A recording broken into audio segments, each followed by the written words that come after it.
magical, mysterious, and mystical morsels from the Most High. I am. My spirit is given on high. I am. I am Michael. I am spirit. I am greatness. And I set life free. And indeed, beloved being of light divine, so it is.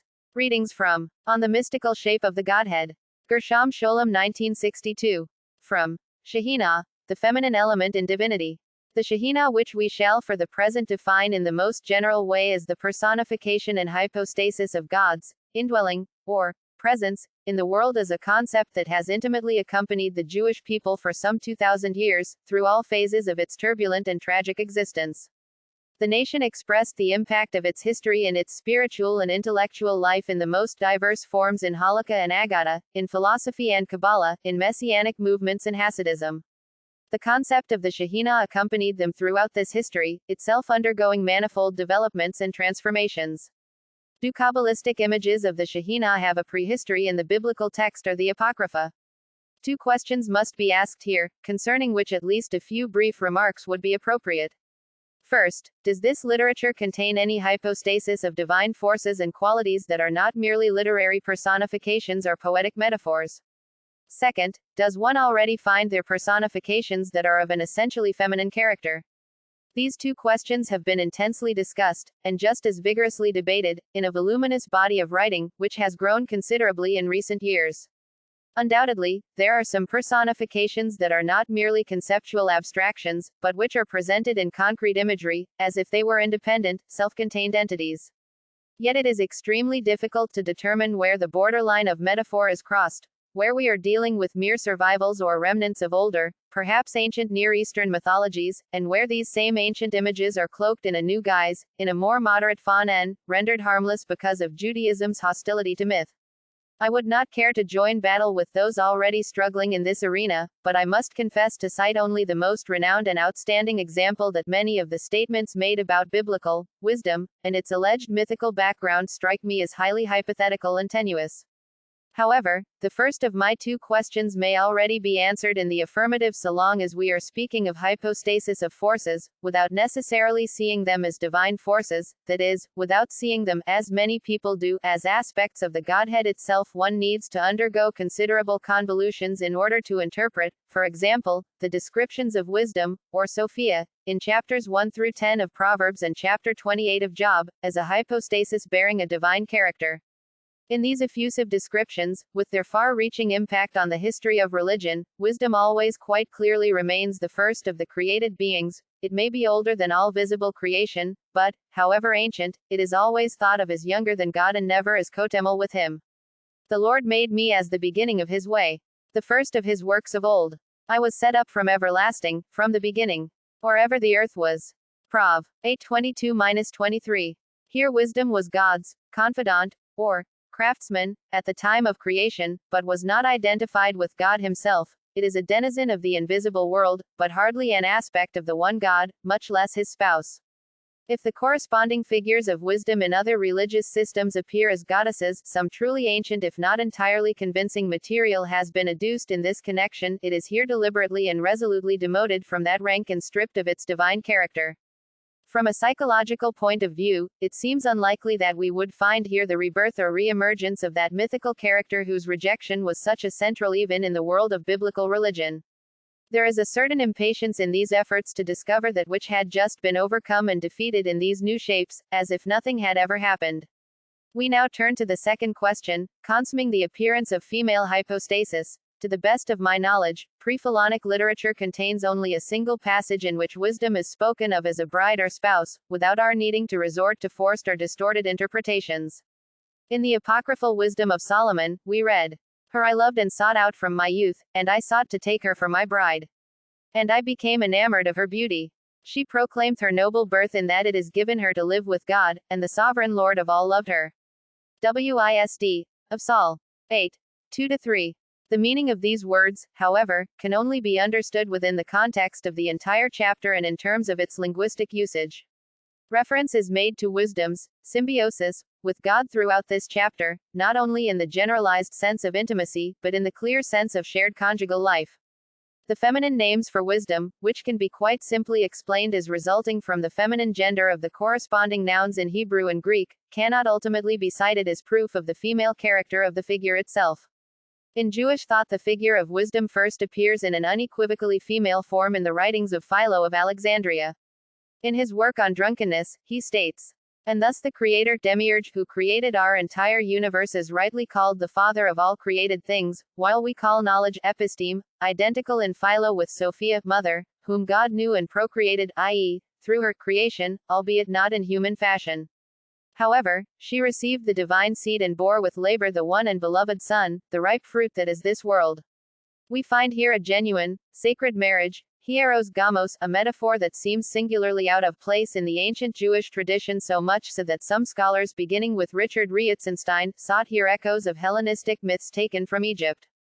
It is difficult for me to accept this premise, if for no other reason than that Philo's image of the father and mother creating the universe is in large measure shaped by the biblical verse he is interpreting, i.e., that of the rebellious son, whose father and mother should be trying to save him, Deut.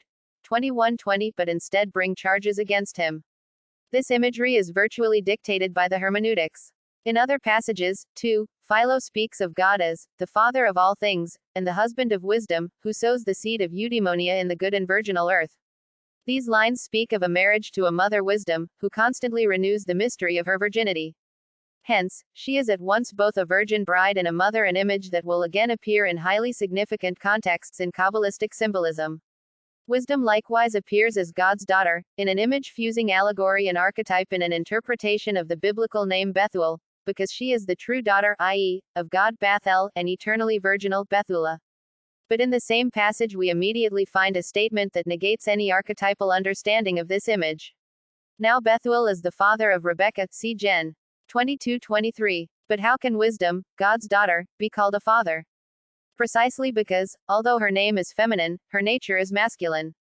Therefore, we do not consume ourselves with names, but simply declare God's daughter, wisdom, to be masculine, for she is the father who sows and breeds wisdom, insight, and virtuous deeds in the souls.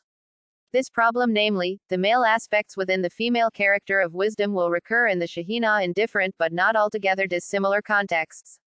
I have gone into some detail here about Chokmah, or Sophia, because its connection with the Kabbalistic idea of Shekhinah has long drawn scholarly attention. However, we should also mention some other personifications that were subsequently combined with the image of Shekinah, or, like Sophia, wisdom, linked to it. First and foremost is the maternal image of Rachel, which has appeared repeatedly since the famous image in Jeremiah, chap. 31, of Rachel weeping for her children as they go off into exile, or the personification of Zion as a maternal figure, in contrast with the phrase, daughter of Zion, that alone appears in Scripture. Mother Zion is first mentioned in the Septuagint's reading of Psalms 87:5, whose original text speaks only of Zion 7, but of Zion it shall be said, this man and that was born in her. The image was most probably inspired by the verse in Isaiah 66:8, for as soon as Zion travailed, she brought forth her children. This image reappears in the later apocalypses, such as IV Ezra, unquestionably the most important Jewish apocalypse, which speaks of Zion as the mother of us all. 10:7. Kahana 8:7. Likewise, long before the emergence of the Kabbalist symbolic language, Talmudic literature occasionally employed the image of Jerusalem or Zion as the mother of Israel. But nowhere is Zion used as an expression for any power or quality of God himself. It may appear as a figure whose home is in the supernal worlds, in a similar way to the ancient Near Eastern notions of a correspondence between the lower and higher worlds. However, in the ancient Jewish writings, Zion has nothing to do with the mystery of the Godhead itself, nor does the heavenly Jerusalem, which is already linked by the New Testament to the above-mentioned image of Mother Zion, have any presence in the Godhead. The same holds true for the widespread personification of Knesset Yisrael, the community of Israel, employed almost exclusively by rabbinical literature instead of the rare image of Mother Zion. This term personifies the collectivity of the nation as a religious figure. It appears in any number of rabbinic statements in the Talmud and the Midrash as an active, speaking figure, a spiritual entity having a real existence in the sacral and historical sphere. No wonder this hypostatized image of the synagogue was transformed by the fathers of the ancient Christian community into the image of the church, ecclesia. The Talmud itself already applies biblical phrases that speak about father and mother to the concepts of God as the father and the community of Israel as the mother. Thus, in Barakot 35b, he who enjoys anything of this world without a blessing is as if he has robbed God and the community of Israel, as it is written, whoso robbeth his father or his mother, Prov. 28:24. His father is none other than the Holy One, blessed be he, of whom it is written, is not he thy father that hath gotten thee? Dut.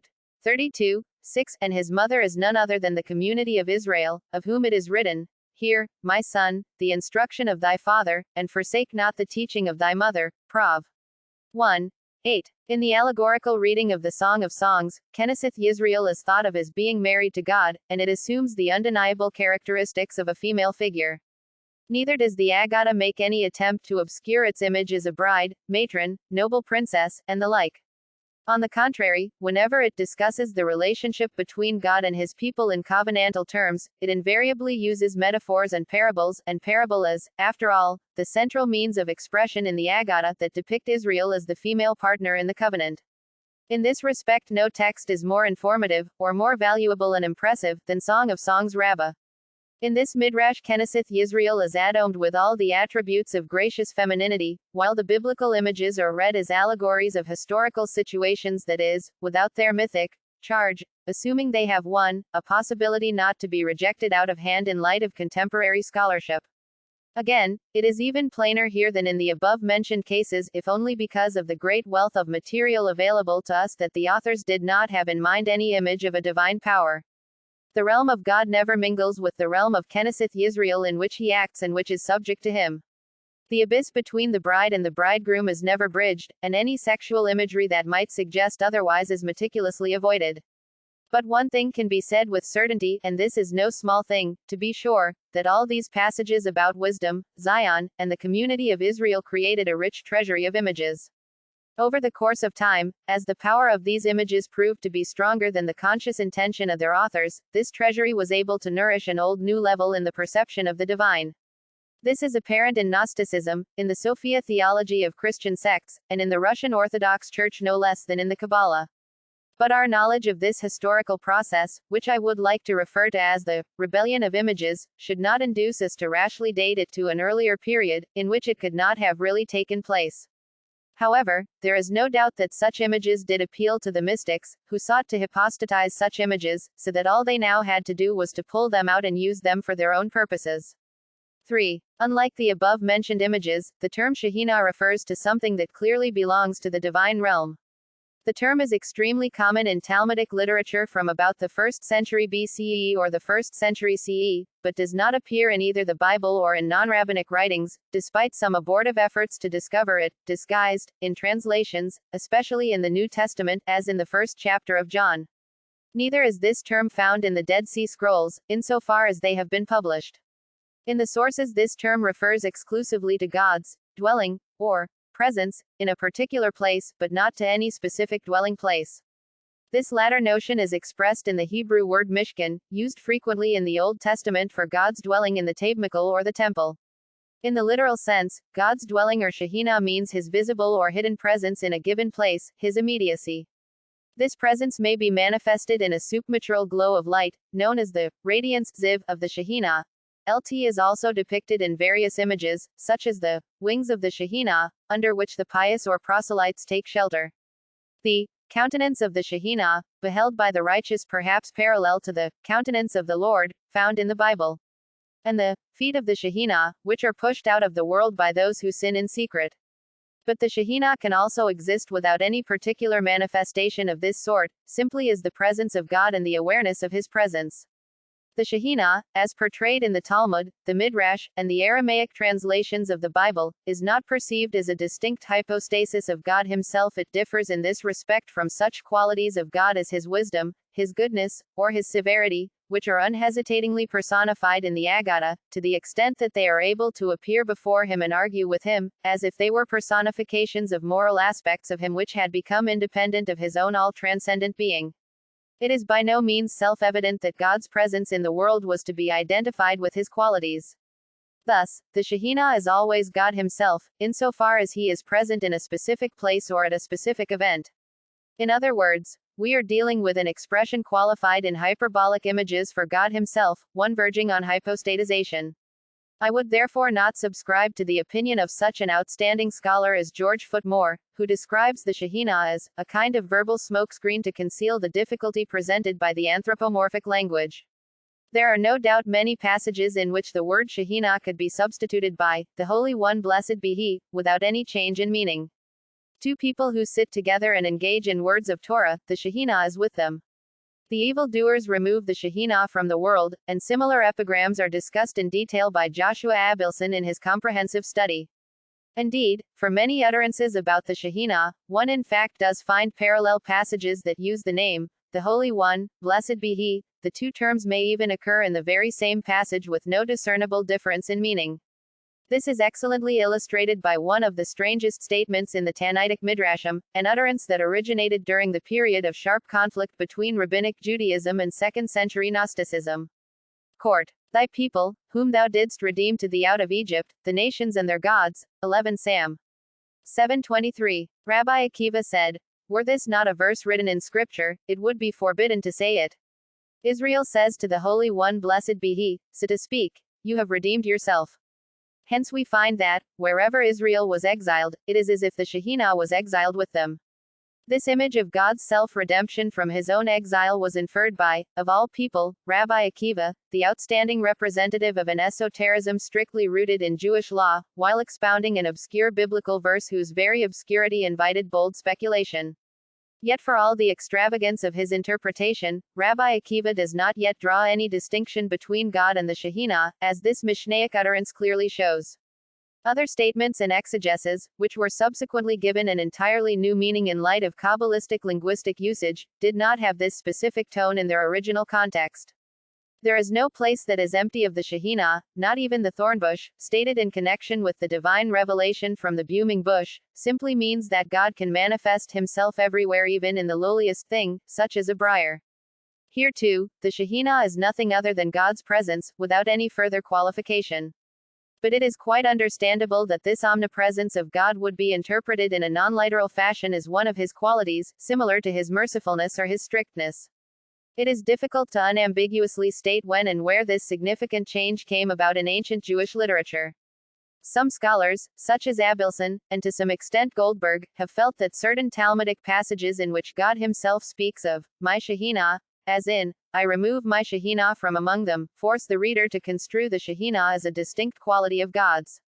But this seems to me by no means certain. This phrase may also simply mean, my presence. One can definitely say that in all the passages analyzed by Abelson the Shekhinah never appears opposite God, and nowhere in the ancient exoteric Aggadah does it speak of God and his Shekhinah as two distinct entities. God frequently speaks about the Shekhinah, but never to it, never does the expression, I and my Shekhinah, appear. The notion of the Shekhinah as appearing next to God and at his side is simply inconceivable to the ancient Aggadists.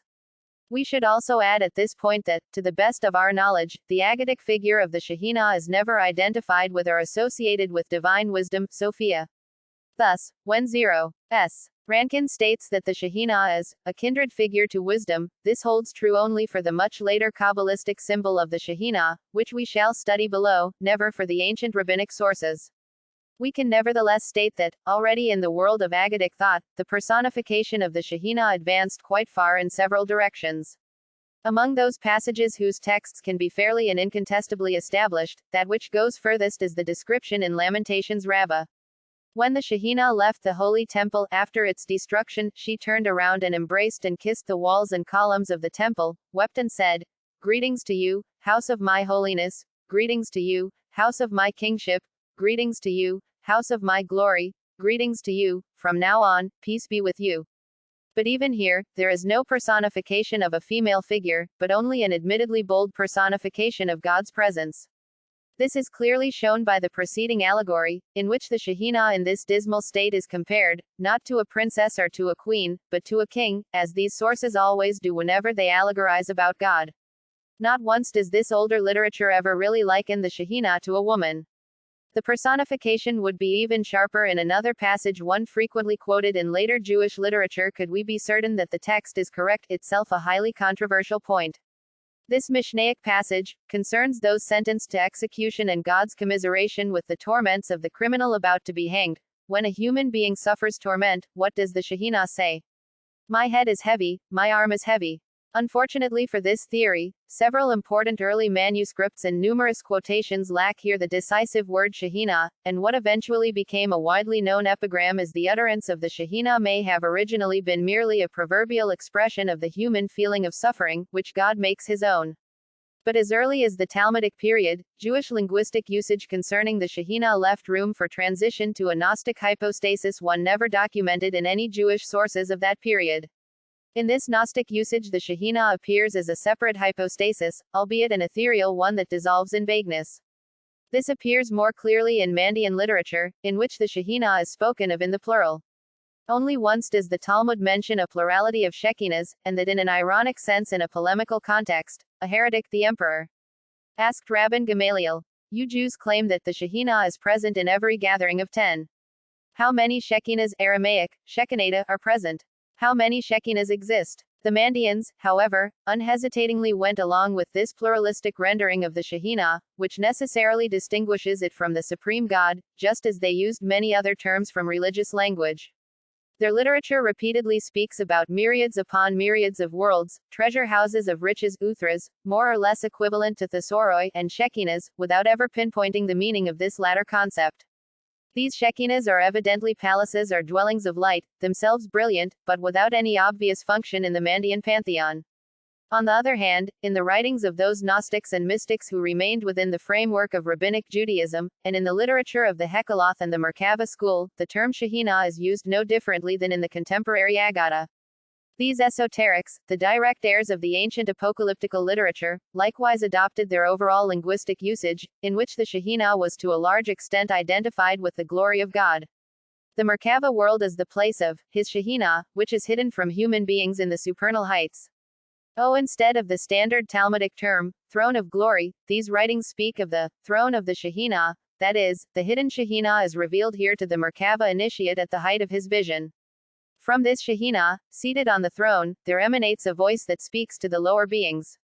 All this strikes me as comprehensible within the context of the above-mentioned conception, which identifies the Shekhinah with God himself, such that there is no need to assume any further developments here.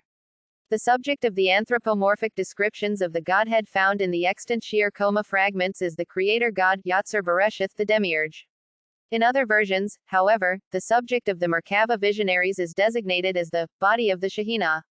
Here, too, there is still no clear difference between God and the Shekhinah. The latter is not an independent personification of one of his qualities. But perhaps there is already some Gnostic distinction between the hidden essence of God and his revealed image, which appears to the prophets and the Merkava mystics, albeit that image in itself is likewise hidden from human eyes. The voice emanating from the Shekhinah does not speak upward to God but, as in all other such passages, to his creatures alone. A crucial new development begins in the latest stratum of the Midrash as we know it. In a passage overlooked, oddly enough, by Abelson and other scholars, the Midrash on Proverbs 22:29 speaks of the Shekhinah for the first time as facing not only human beings but God himself. When the Sanhedrin wished to designate him, King Solomon, along with 3 kings and 4 private individuals, as ones who have no share in the world to come, the Shekhinah stood before the Holy One, blessed be he, and spoke to him, Lord of the worlds. Seest thou a man diligent in his business? Prov. 22:29. They wished to count him, Solomon, among the darklings, i.e., those to be damned. At that moment a heavenly voice went out and said, He shall stand before kings, Ibid, and he shall not stand before darklings. Quote, this is the first time that a clear division is drawn between God and the Shekhinah, in which the two of them face one another in dialogue.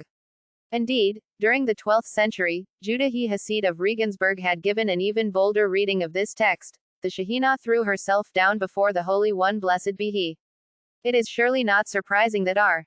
Moses Taku was shocked by these passages when he cited them in the early 13th century, noting correctly that this passage, so crucial for us, does not appear in the Talmud or in the older Aggadic works.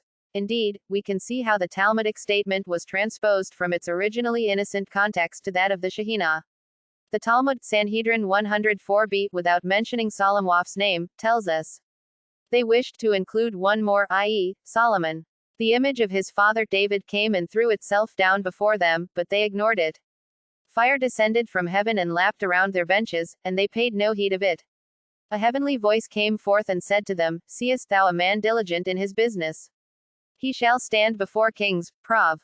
22:29. The variant found in the later Midrash, which is alien to the parallel ancient passages, could only have emerged after the Shekhinah had already been hypostatized as a quality of God, by groups of unknown later Aggadists.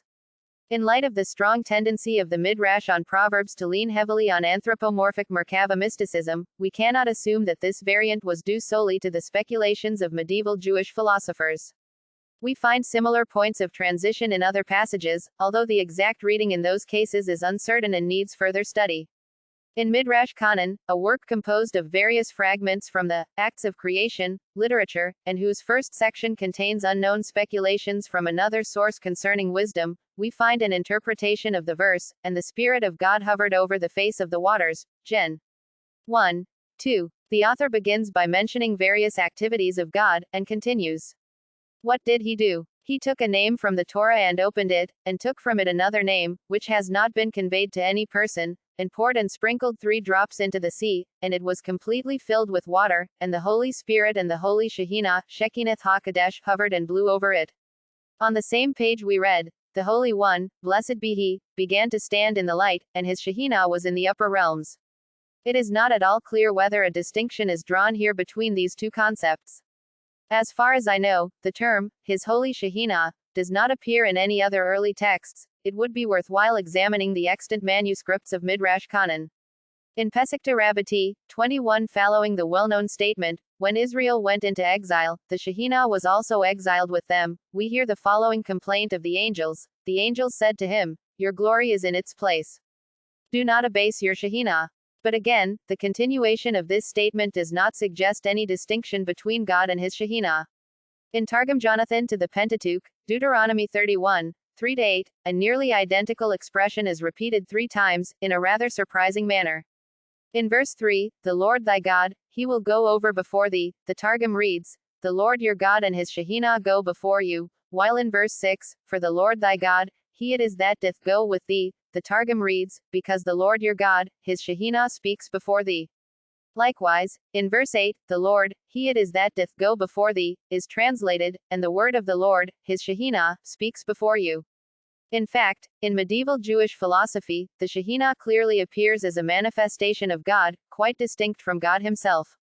In keeping with the rationalistic tendency to assure a pristine monotheism, which dominated medieval Jewish philosophy, this hypostasis, although sharply distinguishable from God, assumes a character that is still a far cry from the Kabbalistic understanding of it. All philosophers, from Saadia Gaon through Judah Halevi to Maimonides, unanimously agree that the Shekinah, which is for them identical with the biblical concept of God's glory, is a freely willed creation of God's. Even if it is his first creation, and far more sublime than any grossly material creation, as a created being it has no part in the divine essence or unity. The divine glory is a CT created form, made by the Creator in order that this light would give his prophet the assurance of the authenticity of what has been revealed to him. It is a more sublime form than that of the angels, more enormous in its creation, bearing splendor and light, and is called the Kavod of God in the Bible and Shekinah in the rabbinic tradition. Henceforth, as has been correctly stated, this theory constituted a basic tenet of the philosophical exegesis of the Bible. This primordial light is explicitly defined as the first of all created things by Judah ben Barzillai al-Bargaloni, writing shortly before the emergence of the early Kabbalah in Provence. He states, when the thought arose in God of creating a world, he first created the Holy Spirit, to be a sign of his divinity, which was seen by the prophets and the angels. And he created the image of the throne of his glory, to be a throne for the Holy Spirit, called the glory of our God, which is a radiant brilliance and a great light that shines upon all his other creatures. And that great light is called the glory of our God, blessed be his name. And the sages call this great light Shekinah.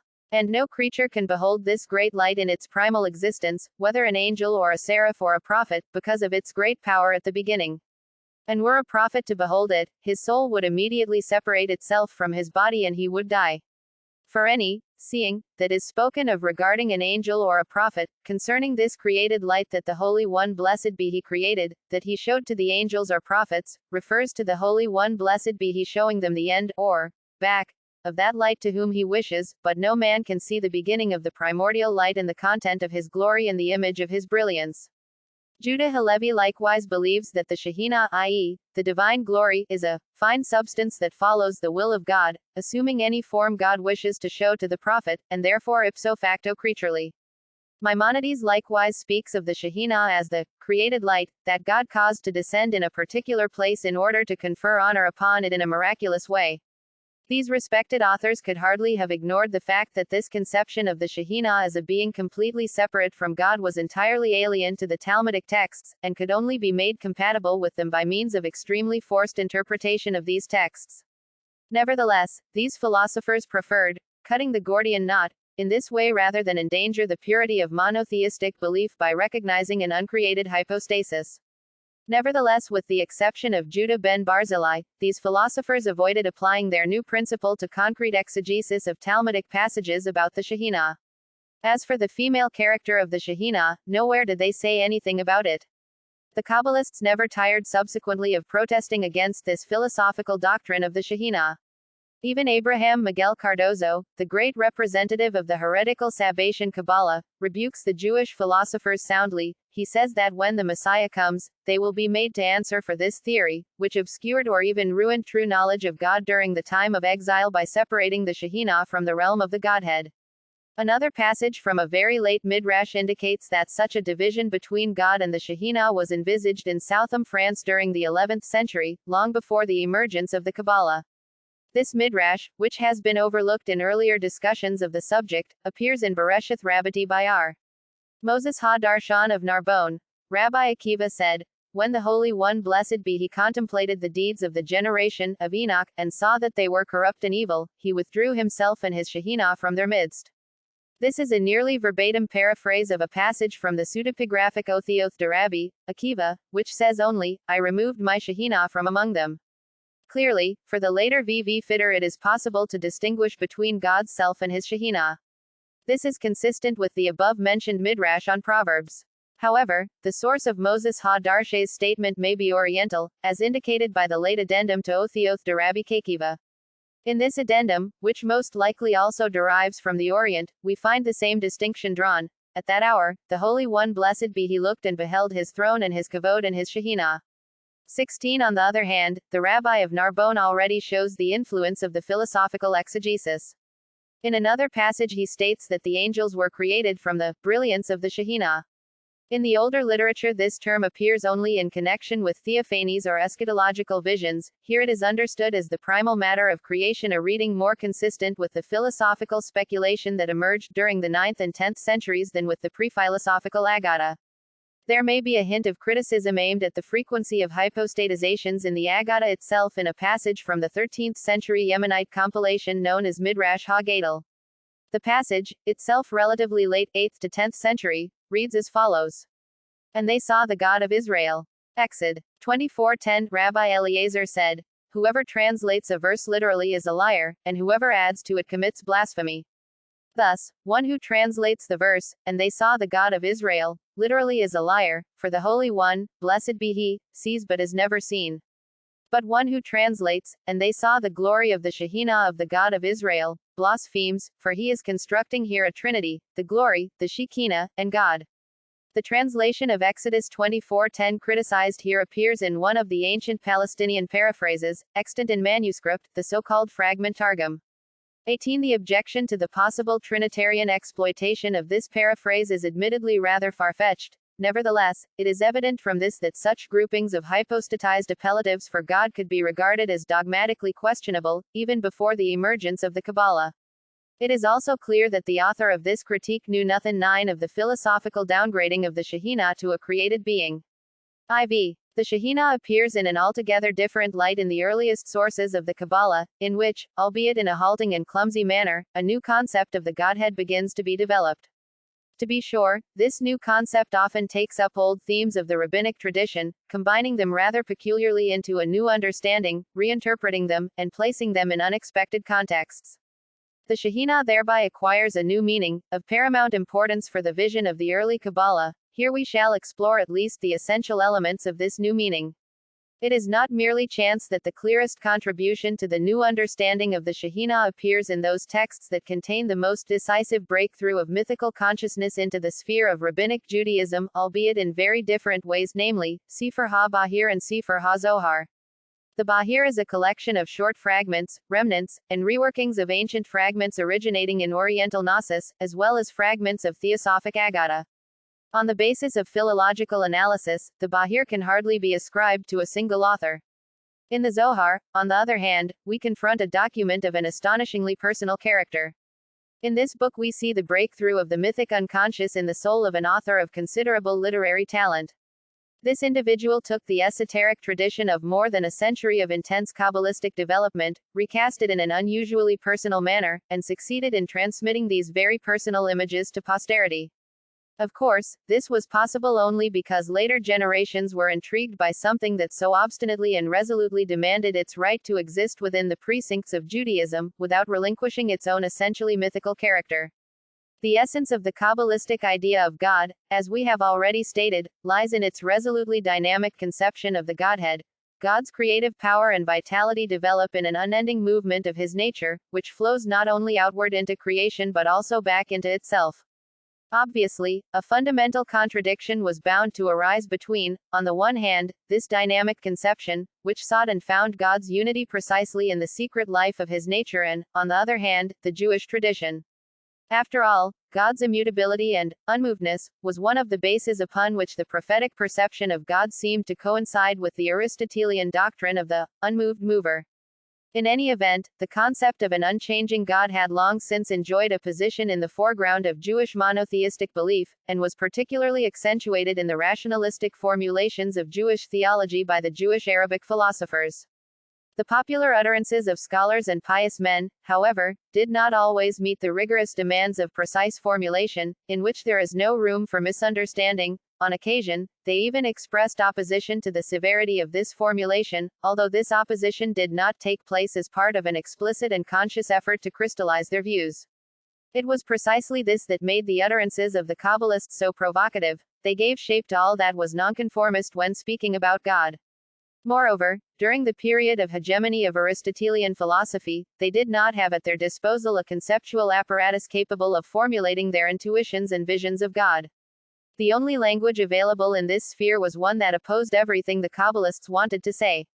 Thus, they often enough found themselves helplessly entangled in a net of contradictions between the rigid and undialectical concepts that they, as men of their time, had to use, and the images and symbols that lived within them, that they had brought to life but could not adequately express in the terminology imposed upon them by their adversaries. Hence, the Kabbalists resorted to the expedient of differentiating between two strata of the Godhead: one, its hidden being in itself, its immanence in the depths of its own being, and another, that of its creative and active nature, thrusting outward toward expression. The former is indeed lacking in all motion or change and may be described, or, better, circumscribed in negative terms, following the concepts of traditional philosophical theologians. The other stratum is the dynamic aspect of infinite life, of potencies in which the process of God's creative and world-maintaining activities are realized. The former stratum is designated in the language of the Kabbalists as Ein Sof, the undifferentiated unity, the self-contained root of roots in which all contradictions merge and dissolve.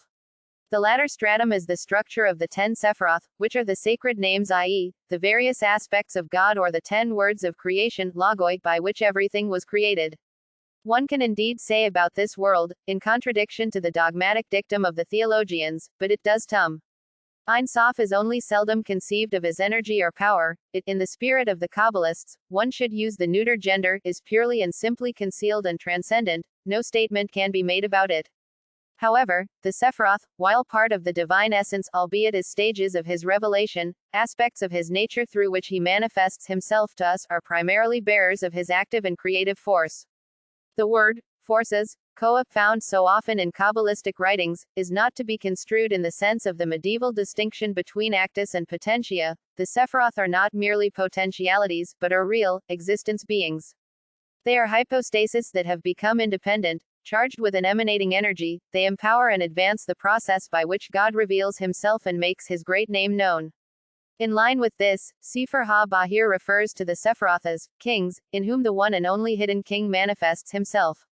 They are also called voices, through which the one ineffable word, the holy name, spoken not only in the Torah but in all of creation, is given expression. In this world of Sephiroth, each of which can be viewed as a hypostasis of a particular facet of God, the Shekhinah receives its new meaning as the 10th and final Sephirah.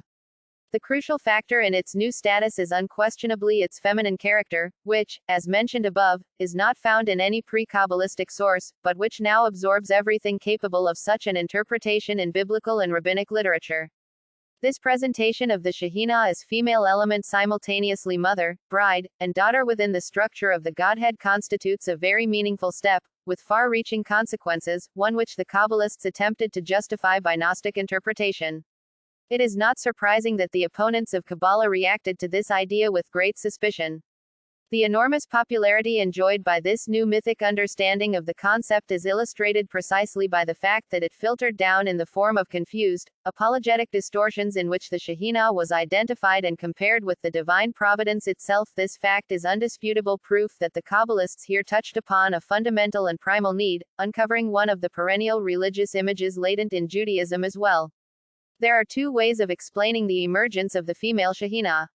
One possibility is that, when these ideas were originally conceived, the final Sephirah was already conceived as a vessel receiving all the other Seiroth. It was consequently understood by the Kabbalistic mind as a phi feminine element, and hence naturally drew to itself the female symbols present in religious language. The other possibility leads us in a different direction. When the medieval Jewish Gnostics took the decisive step of identifying the Shekhinah and Knesset Yisrael, two hypostases that had thus far been distinct in the rabbinic tradition, this necessarily triggered an eruption of the feminine into the sphere of the Godhead. The rest followed automatically. The state of our earliest extant texts does not allow us to choose between these alternatives if, indeed, these are mutually exclusive. The former view is based upon a psychological assumption that precedes the exegesis in which it is confirmed, namely, that when the image of the Great Mother resurged, it found itself appropriate Jewish symbols. The second alternative, by contrast, takes as its point of departure a certain historical statement, because a powerful national symbol, the Congregation of Israel, Knesset Yisrael, was incorporated within a new, dynamic conception of the Godhead, perhaps as a result of the profound shock caused by the persecutions associated with the Crusades, or perhaps far earlier, under Gnostic influence. And because Knesset Yisrael itself was understood as constituting the body of the Shekhinah, in which and through which the Shekhinah acts and suffers together with the people of Israel, perhaps somewhat parallel to Christianity's notion of the Church as Corpus Christi, the body of Christ. Because of these factors, the archetypal, primordial image of the female took shape, its resurgence being rooted in these specific historical experiences. But this explanation presupposes that no vestiges of premedieval Gnostic thinking remain in the pertinent fragments of Bahir, even though such a possibility, as far as I can judge, is imposed upon us by a philological analysis of the work. In any event, Sefer HaBahir, and we have no older extant Kabbalistic texts, already contains a crystallized symbolic system. Furthermore, it may well be that there is a basis in historical reality for both explanations, and that they need not exclude one another. Touching upon this topic elsewhere, I have already expressed my doubts as to whether we can say anything meaningful concerning the question as to which of the two factors in the birth of a new conception of the Shekhinah was primary, the historical or the psychological, i.e., the exegetical identification of Knesset Yisrael with the Shekhinah, or the resurgence of the idea of the feminine within the Godhead in the hearts of the earliest Kabbalists. But I must admit that, if we knew more about the historical circumstances of the origins of the Kabbalah, we might have less need of the psychologists, even though their contribution in this area is not to be denigrated. In any event, one may state that the decisive step in the emergence of the Kabbalistic theosophy was the unique intertwining of these two processes. The character of the Shekhinah as a female principle, as one of the midoth or qualities of God, is entirely consistent in Sefer HaBahir, although we cannot expect systematic uniformity among all of the highly disparate fragments scattered throughout the book. In all of the portrayals of the Shekhinah, both direct and in parables, one thing stands out. Several of these parables, appearing precisely at the most fundamental points, which seem to be of strikingly Gnostic character, are in fact no more than conscious reworkings of parables found in rabbinic sources, where they appear in utterly innocuous contexts, remote from any Gnosticism. Thus, in an early Midrash, we read, A parable is told about a king who entered a certain land and issued an edict, saying, "Whatever lodgers are staying here may not see my face until they have first seen the face of the Matrona, i.e., the queen." Likewise, the Holy One, blessed be he, speaks thus, "Do not bring before me a sacrifice until one Sabbath has passed." This parable about the Sabbath, which is also compared to a princess in other texts, appears in a highly interesting passage of the Bahir s. 43, m. 63, in which the bride mentioned in the Song of Songs is compared to a field and a chest, that is, vessels into which the upper Sephiroth flow. She is also the heart of the Godhead. The author expounds the numerical value of the Hebrew Lev heart 32, as corresponding to the 32 paths of wisdom with which the world was created, according to Sefer Yetzirah, which tells the following parable in this connection. This is like a king who was in the innermost chamber of his apartments, and the number of rooms was 32, and there was a path to every room. Did it behoove the king to allow everyone to enter his rooms by these paths? No. But did it behoove him not to show his pearls and jeweled settings and hidden treasures and beautiful things at all? No. What did the king do? He took his daughter and concentrated all paths in her and in her garments, i.e., her manifestation, and he who wishes to enter the interior must look at her. And she was married to a king, and she was given to him as a gift. At times, in his great love for her, he calls her, my sister, for they come from one place. Sometimes he calls her, my daughter, for she is his daughter, and sometimes he calls her, my mother. The concluding sentence of this interesting passage, which expresses a clear concept of the function of the last Sephirah, is taken from an older midrash, in which the community of Israel is identified with the bride in the Song of Songs. This is compared to a king who had an only daughter, whom he loved very greatly and would call, my daughter. And he did not leave his love for her until he called her, my sister. And did not leave his love for her until he called her, my mother. We find here the most significant imagery of the symbolism of the feminine gathered in one piece. Only one thing is lacking, except for a single passage, s. 90, m. 131, Sefer HaBahir avoids referring to the daughter as wife. The explicitly sexual sphere of female symbolism is here quite clearly and visibly rejected, certainly not by chance, otherwise, all of the essential motifs are expressed here. The daughter actually has little of her own. She is merely the totality of the paths that lead to her, the vessel that gathers them, the robe on which the jewels appear. But as such, she is the medium through which it is possible to reach the king himself. This daughter is clearly identical with the lower Hokmah, known in Bahir as the wisdom of Solomon. It stands at the end of the divine pleroma, being at once both above and below. All this is clearly stated in another passage, s. 44, m. 6s. What wisdom did the Holy One, blessed be he, give to Solomon? Solomon bore the name of the Holy One, as is said in the Talmudic tradition. Every Solomon mentioned in the Song of Songs is holy, i.e., refers to God, save one. The Holy One, blessed be he, says, "Because your name is like the name of my glory, I wish to wed my daughter to thee." And as she married, rather, he gave her to him as a gift, as is written, "And the Lord gave Solomon wisdom." 1 Kings 5:26. The final Sephirah descends to the earthly realm in the guise of the Shehinah mentioned in the Talmud and the wisdom of the Bible. She is no longer merely God's presence, but is now a specific factor in his self-manifestation.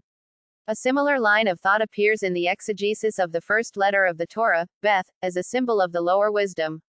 What is its function? It is comparable to a king who had a daughter who was good and comely, graceful and perfect. And he married her to a prince, and gave her garments and a crown and jewelry and great wealth. Can the king live without his daughter? No. But can he be with her all day long? No. What did he do? He built a window between himself and her, and whenever the daughter needs the father and the father the daughter, they join one another through the window. Of this is it written, "All glorious is the king's daughter within the palace, her raiment is interwoven with gold." Ps. 45:14. The king's daughter here dwells below, in the corporeal world, but remains connected with her father by means of a window. What she has is, within, deriving from the upper world and fundamentally within it. In brief, what characterizes the Shehinah is her transitional position between transcendence and immanence. Here, as in the previously mentioned passages, she has purely feminine characteristics, and must be adomed and presented with gifts in order to have something of her own. Our author is fond of this image of gifts of jewelry and wealth, to which he redoms repeatedly rather than employ images of conjugality and impregnation. Nevertheless, the Shekhinah is not always thought of as purely receptive and passive. This comes out very clearly in the one passage in the Bahir where she appears as a king. He was asked by his disciples, "What does the letter Dalet mean?" He replied with a parable. There were once 10 kings in a certain place, all of whom were rich, but one of them was not so rich as the others. Hence, even though his wealth was great, he was called poor dal in relation to the others. S. 19. M. 27. The Shekhinah is not utterly poor and destitute, she has some wealth, a positive strength of her own. The problem raised here concerns the relationship between active and passive elements in the Shekhinah, a problem that was henceforth to occupy the Kabbalists for quite some time, as we shall see, for a long time. Sefer HaBahir never defines the nature of this positive property of the Shekhinah. In some fragments, which may come from a different source stratum of the Kabbalah, the passive, receptive quality is so strongly emphasized that the question does not even arise. The significant point for our discussion is that the king's daughter, in those Bahir fragments that seem to be the oldest, occupies a position analogous to that of the soul in Gnostic thought. What the Gnostics say about Psyche is stated in the Bahir about the Shekhinah. In one very strange passage, S. 36, M. 53, we can even find some traces of this Gnostic connection, which does not really fit later Kabbalistic doctrine. Why is it called Zahav gold? Because it includes 3 principles: the male, which is the letter Zion, the soul, which is the letter He, and the letter Beth is their existence, as is said, in the beginning God created. Gen. 1. I. The unified existence of both letters within the letter Beth, which is the first letter of the Torah, is clearly understood here as the union of male and female, which is evidently regarded here as the primal act of creation. While in the very next passage already discussed above, the female principle is clearly designated as the princess, in the present text the soul appears instead of the princess. We find other Gnostic themes parallel to this passage, in which images of the Psyche are applied to the Shekhinah. In this context, the most interesting, and oddest, fragment is probably Bahir, S. 90 m. 130-133, with corrections based upon Ms. Minchin 209, containing 3 parables I would like to quote in extenso. What is meant by, the whole earth is full of his glory, Isa 6. 3. That the entire land Laretz, also, earth, that was created on the first day, which corresponds above to the land of Israel, is full of the glory of God. And what is it, this earth or this glory?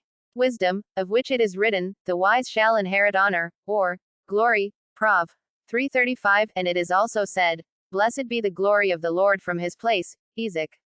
3:12. And what is the glory of the Lord?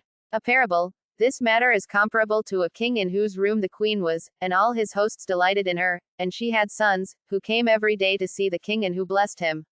They said to him, where is our mother? He said to them, you cannot see her now.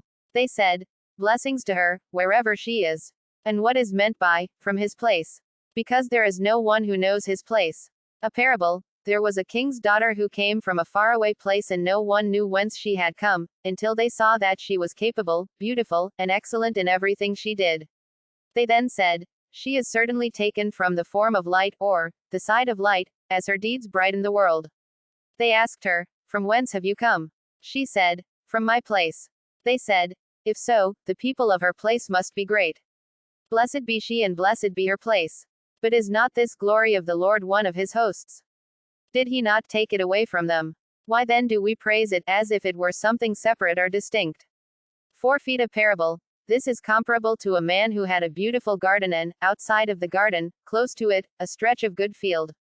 He made a beautiful garden therein, watering the garden first, so that the water spread over the entire garden, but not over that stretch of field, which was not adjacent, even though it was all one. Therefore, he opened a place for it and watered it separately. This passage, with its almost palpably Gnostic language, is surely one of the most suggestive and revealing fragments for understanding the change wrought by Kabbalah in the concept of the Shekhinah.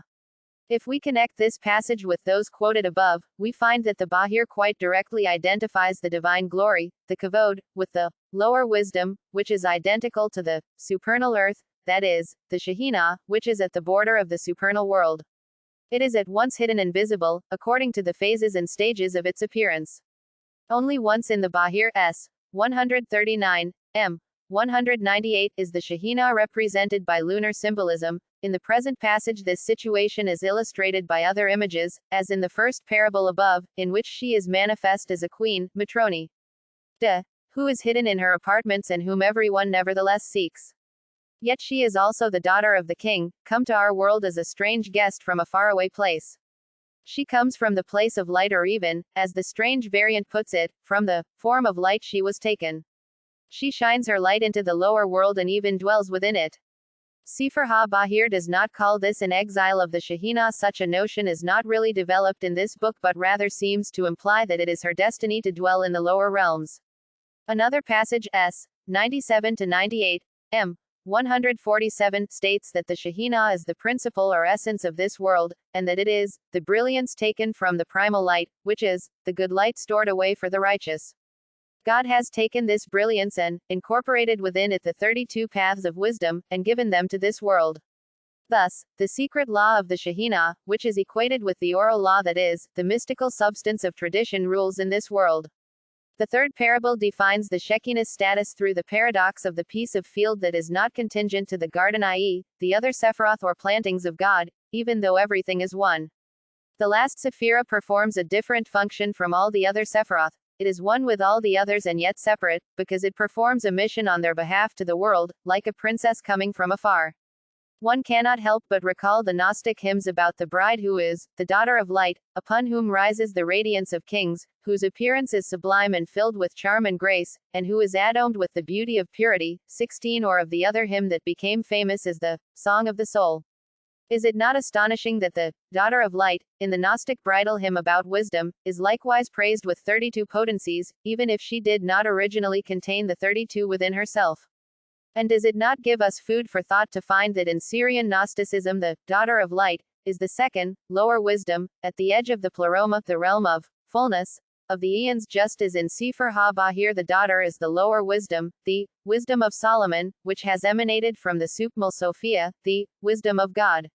Moreover, just as in Syrian and Armenian reworkings of these Gnostic hymns this wisdom is associated with the Church, in early Kabbalah we find a similar process, whereby the wisdom of Solomon, or lower wisdom, is identified with Knesset Yisrael and the Shekhinah.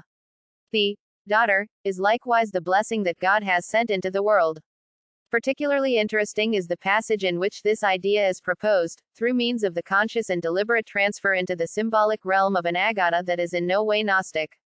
In a rather bizarre Talmudic passage it states that Abraham had a daughter, whose name was Bachol, literally, in everything, or with everything.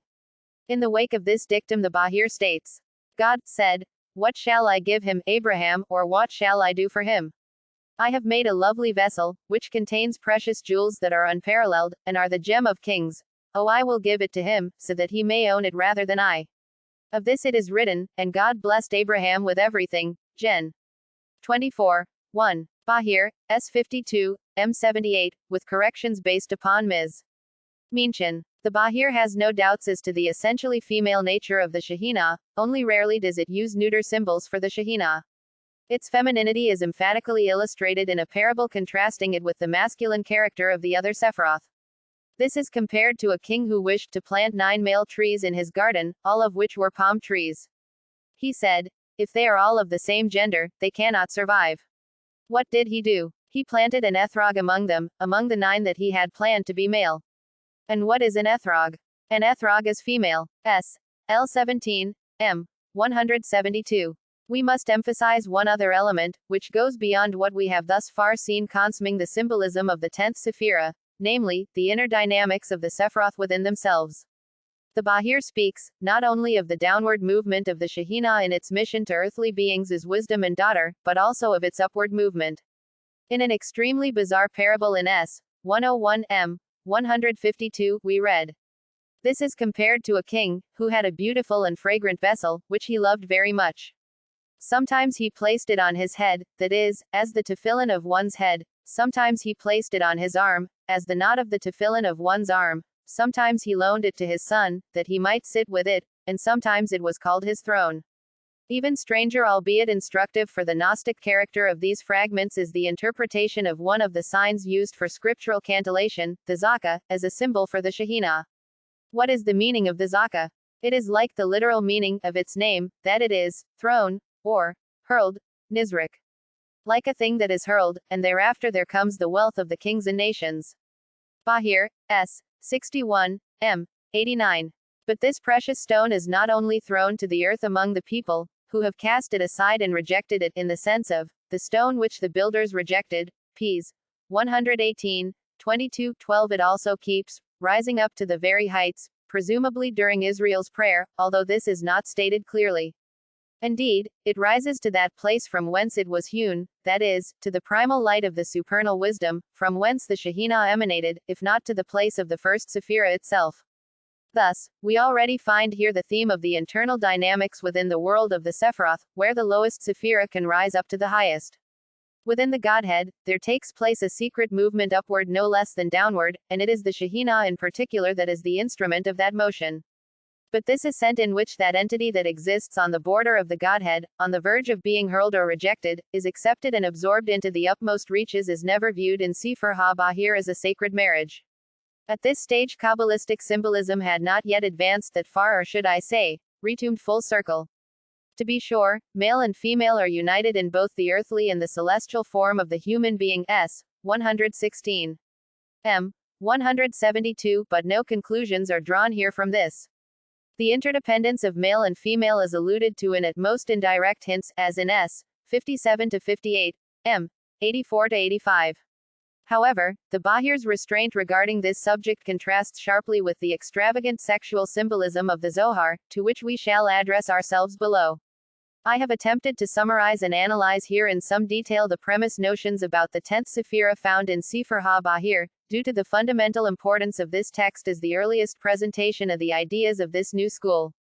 Its true innovation lies in the fact that the Shekhinah no longer appears only in relation to the world and to the Jewish people, i.e., to created things, which was the only way in which it could be discussed in the earlier stages of development of this concept.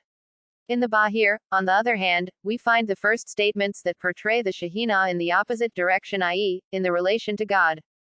The images used for this relationship in the Bahir appear in all their original freshness, whether they were taken from the legacy of Gnostic speculation in late antiquity or whether they took shape in the course of the creative reflection of anonymous Jewish God-seekers of the 12th century upon the meaning of the images of their own tradition. But whatever its historical origins, the breakthrough of a new attitude in terms of contents is heralded here and virtually takes place before our very eyes.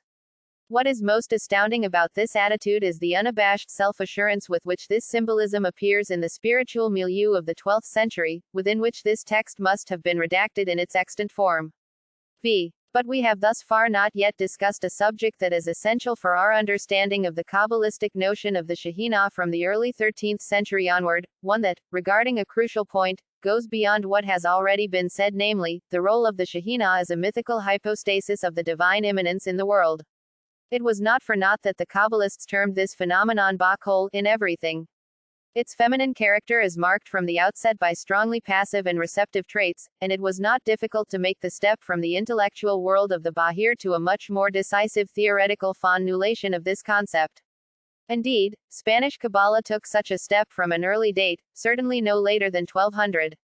Nowhere in the Bahir itself is it stated explicitly that the 9 upper Sephiroth only operate in creation through the intermediacy of the last Sephirah, that these potencies manifest themselves exclusively in this medium, and that they thereby permeate the purely receptive nature of the Shekhinah with their active drives. While these ideas are implied in some of the Bahir fragments discussed here, they were not clearly formulated. By contrast, they were clearly and explicitly stated in the subsequent literature, even prior to the Zohar, which received these views from that tradition. This is illustrated, for example, in a very widely known text on the 10 Sephiroth from the school of R. Moses Nachmanides of Gerona 1194-1270, which indicates to what extent the colorful tone introduced by the Zohar into the image of the Shekhinah is still lacking here. For instance, the last Sephirah is described as follows: the 10th Sephirah, called Shekhinah, is the crown. It receives from Yesod the 9th Sephoral, and is alluded to in the language of Nun, i.e., the feminine. And it is, i.e., symbolized by this world, for the guidance of this world is affected by the pleroma that comes to it from the Zion, i.e., the 7 upper Sephiroth. And it is called angel, and the angel of God. For kingship, should read, angelic being, flows from it. And it is called Bethel, house of God, because it is the house of prayer, and it is the bride of the Song of Songs, who is called daughter and sister. And it is Knesset Yisrael, literally, gathering of Israel, in which everything is ingathered. It is the supernal Jerusalem, and in prayers it is known as Zion, i.e., depiction, representation, emergence, for it is that in which all potencies are represented. All prohibitions of the Torah are rooted in it, therefore women are obligated to observe the negative commandments, for they derive from the same source. The point of departure for the Zoharic images of the common origin of the Itmel feminine is already formulated here. In a recurrent pun on the Hebrew root kalel, the Shekhinah is called Kala ha-Kelula min Hakel, the bride incorporated from everything, who has no specific, positive potency of her own, beyond that from which she is constituted and with which she is crowned. Kalal is likewise related to crown, as well as to nuptials, bride, and all. She is herself a pure receptacle, Keli, often linked to the root kalal in a mystical etymology. But this is not all that the Kabbalists have to say about the Shekhinah within the world of the 10 Sephiroth. In their consciousness, the Shekhinah was split into 2 potencies. This division has a very precise meaning in the dynamic understanding of the structure of the Sephirotic world, as elaborated more and more clearly and fully in 13th century Kabbalah. In the following discussion, we will attempt to determine the meaning of this split. Although the Kabbalists claimed that this split is already clearly stated in the Bahir, this is by no means certain. The crucial sentence regarding this matter is subject to quite a different interpretation. The disciples asked him, their teacher, we know the order of the Sephiroth from above to below, but we do not know from below to above. He sat and expounded to them, the Shekhinah is below as it is above. And what is this Shekhinah? Let us say that it is the light that has emanated from the primal light, which is Chokmah. And this, i.e., the emanated light, likewise surrounds everything, as is written, the whole earth is filled with his glory, Isa 6:3. And what does it do here? It is comparable to a king who had 7 sons, and assigned to each one of them his place. He said to them, dwell one above the other. The lowest one said, I do not wish to live below and do not wish to be remote from you. He said to them, behold, I go about and see you every day. This is, the whole earth is filled with his glory. And why does he dwell among them? To maintain them and to sustain them. Bahir S. 116, M. 171. Scholars have always overlooked the fact that the first sentence in this fragment is none other than a quotation from an ancient cosmogonic midrash of the Talmudic esoterics, just as his Shekhinah is above, so too is it below. That is, the same Shekhinah that appears in the transcendent world of the throne and the Merkava is likewise that which fills the lower world. The sequel to the above-cited passage indicates that the Bahir also understood this sentence in that way, for only one Shekhinah is discussed. Unquestionably, however, the sentence could also be explained contrary to its original meaning. There is a Shekhinah above just as there is a Shekhinah below, that is, there are 2 manifestations of the Shekhinah. Such a reading of course presupposes that the image of a double Shekhinah, split into an upper and lower potency, was already present in the reader's mind. The assumption that this misunderstanding originally stemmed from an erroneous reading of the sentence strikes me as too simplistic and superficial, particularly in light of the parallel material in the history of religions on the doubling of female potencies. When did this change of interpretation take place? It appears, at the very latest, in a different stratum of the Bahir itself in a certain passage S. 74, M. 104-105. The 3rd Sephira, known among the Kabbalists as Binah and not the 10th, is unmistakably construed as Mother of the Universe, and the Divine Glory. The 7 Sephiroth are her children. Characteristically, the book does not state that she gave birth to them, but that they were the sons which she raised. The 3rd Sephira, like the 10th, is known by the appellation of Glory, a title borne by no other Sephira in the Bahir. Compare with this the loose usage of many Spanish Kabbalists, who refer to all of the Sephiroth as God's kavod, his glory, and do not use it specifically of the Shekhinah. From the early 13th century, we find the 2 terms, upper Shekhinah, and lower Shekhinah, used in a fixed, regular way. 6 feet. This Kabbalistic distinction is not to be identified with the twofold Sophia or wisdom. Supernal wisdom is the 2nd Sephira, Chokmah, whose being in Tum derives from the divine nothing or Enoya, the uppermost Sephira, whereas the upper Shekhinah is identified with Binah, in which the undifferentiated divine wisdom is made distinct and is separated out. In this respect, Gnostic and Kabbalistic symbolism widely diverge. What is the meaning of this double Shekhinah within the framework of the dynamic unity of divine manifestations and emanations? Two conceptions of the principle of femininity are realized and expressed in these images. As the upper Shekhinah of the Sephira of Binah, femininity is the full expression of ceaseless creative power. It is receptive, to be sure, but is spontaneously and incessantly transformed into an element that gives birth, as the stream of eternally flowing divine life enters into it. One might almost say, to use the terms of Indian religion, that the upper Shekhinah is the Shakti of the latent God. It is entirely active energy, in which what is concealed within God is externalized. In the division of the Sephirotic world into the 3 upper and 7 lower Sephiroth, a division generally accepted since Sefer HaBahir, the upper Shekhinah stands at the edge of the 7 Sephiroth or 7 primal days, emitting them from herself and realizing her strength in them. This is the inner, theogonic side of creation. In the same way, the lower Shekhinah stands at the edge of the external creation, formed during the temporal 7 days of creation. Insofar as each of the 2 Shekhinahs is, so to speak, the mother of one of the 2 aspects of the process of God's self-manifestation or externalization, the esoteric and exoteric aspects, respectively, the 2 necessarily share many features in terms of this structure. But the difference between them is equally plain. The process of emanation, through which the Kabbalists represented their conception of God as an expanding life, one doubts whether the Neoplatonic image of emanation adequately expresses their actual intention, achieves its richest expression in Binah, the upper mother, while it ends in the lower mother, the final Sephira. That which flows out of Binah still belongs to the realm of Godhead, and is identical with God in his unfolding oneness. But this is not true of the lower Shekhinah. The divine potency in all its purity flows from it only back into itself. What emerges from the lower Shekhinah is no longer God, but creation. This Sephira can only receive the divine, not transmit it. Thus, the active side of the female energy in God, the strength by which he eternally gives birth to himself and emerges in his attributes as a personal God, is realized in the upper Shekhinah, while the passive side is realized as the lower Shekhinah. This lower Shekhinah is designated as Malkuth, the kingdom, i.e., God's dominion or power in the world.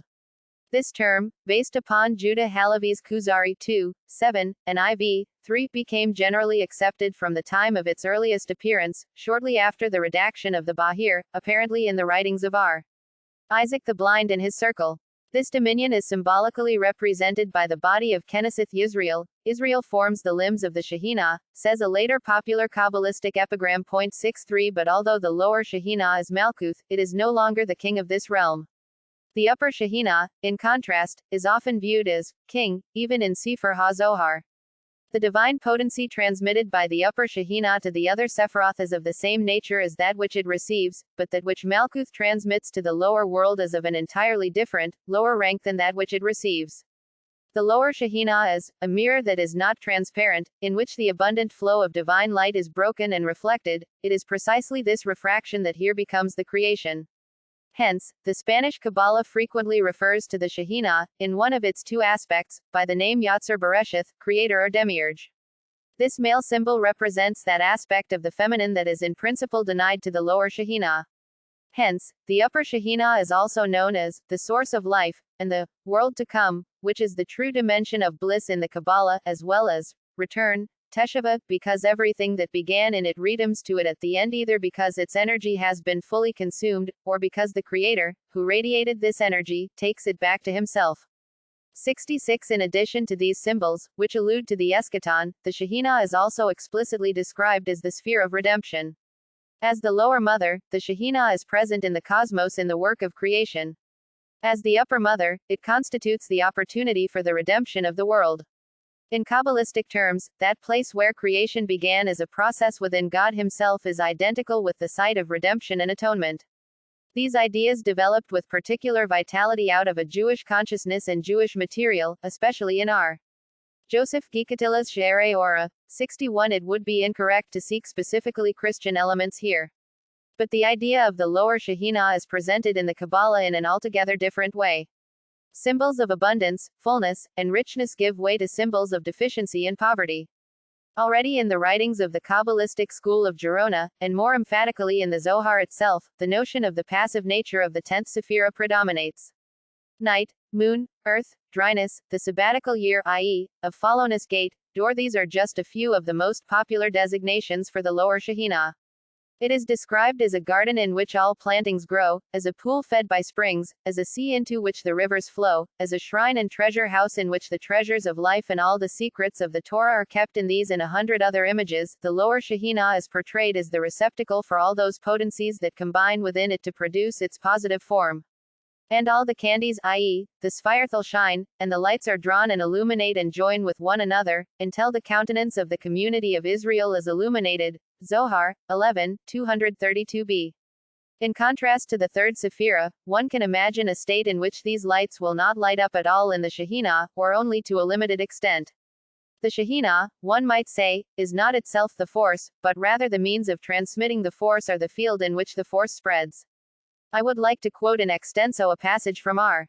Joseph Gikatilas Shekere Ora, in which he describes the Shekhinah as the principle of perfection and unity in creation before these were damaged by human sin, but also as the object of the efforts of the patriarchs and of Israel to restore the lost harmony. 61. At times, this midah, attribute or quality, is called Shekhinah, for it has dwelt constantly with Israel since the making of the Mishkan, tent of meeting, as it is written, and let them make me a sanctuary, that I may dwell among them. Exod 25. 81. Now take note of a great principle. Know that in the beginning of the creation of the world, the Shekhinah was primarily with the lower ones, for the order of all creatures was arranged according to the hierarchy of the grades Ma'aloth, synonym for Sephiroth, the higher ones with the higher, and the lower ones with the lower. Hence, the Shekhinah dwelt with the lower ones, i.e., in the earthly world, and so long as the Shekhinah was below, heaven and earth were one. And this is what is meant by the verse, and the heaven and the earth were finished, and all the host of them. Gen.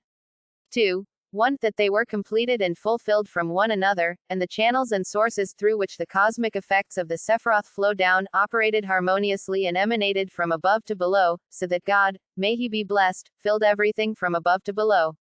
And this is alluded to in the verse, the heaven is my throne, and the earth is my footstool. Isa 66. 1. That God dwells in a state of even mediation between the upper ones and the lower ones.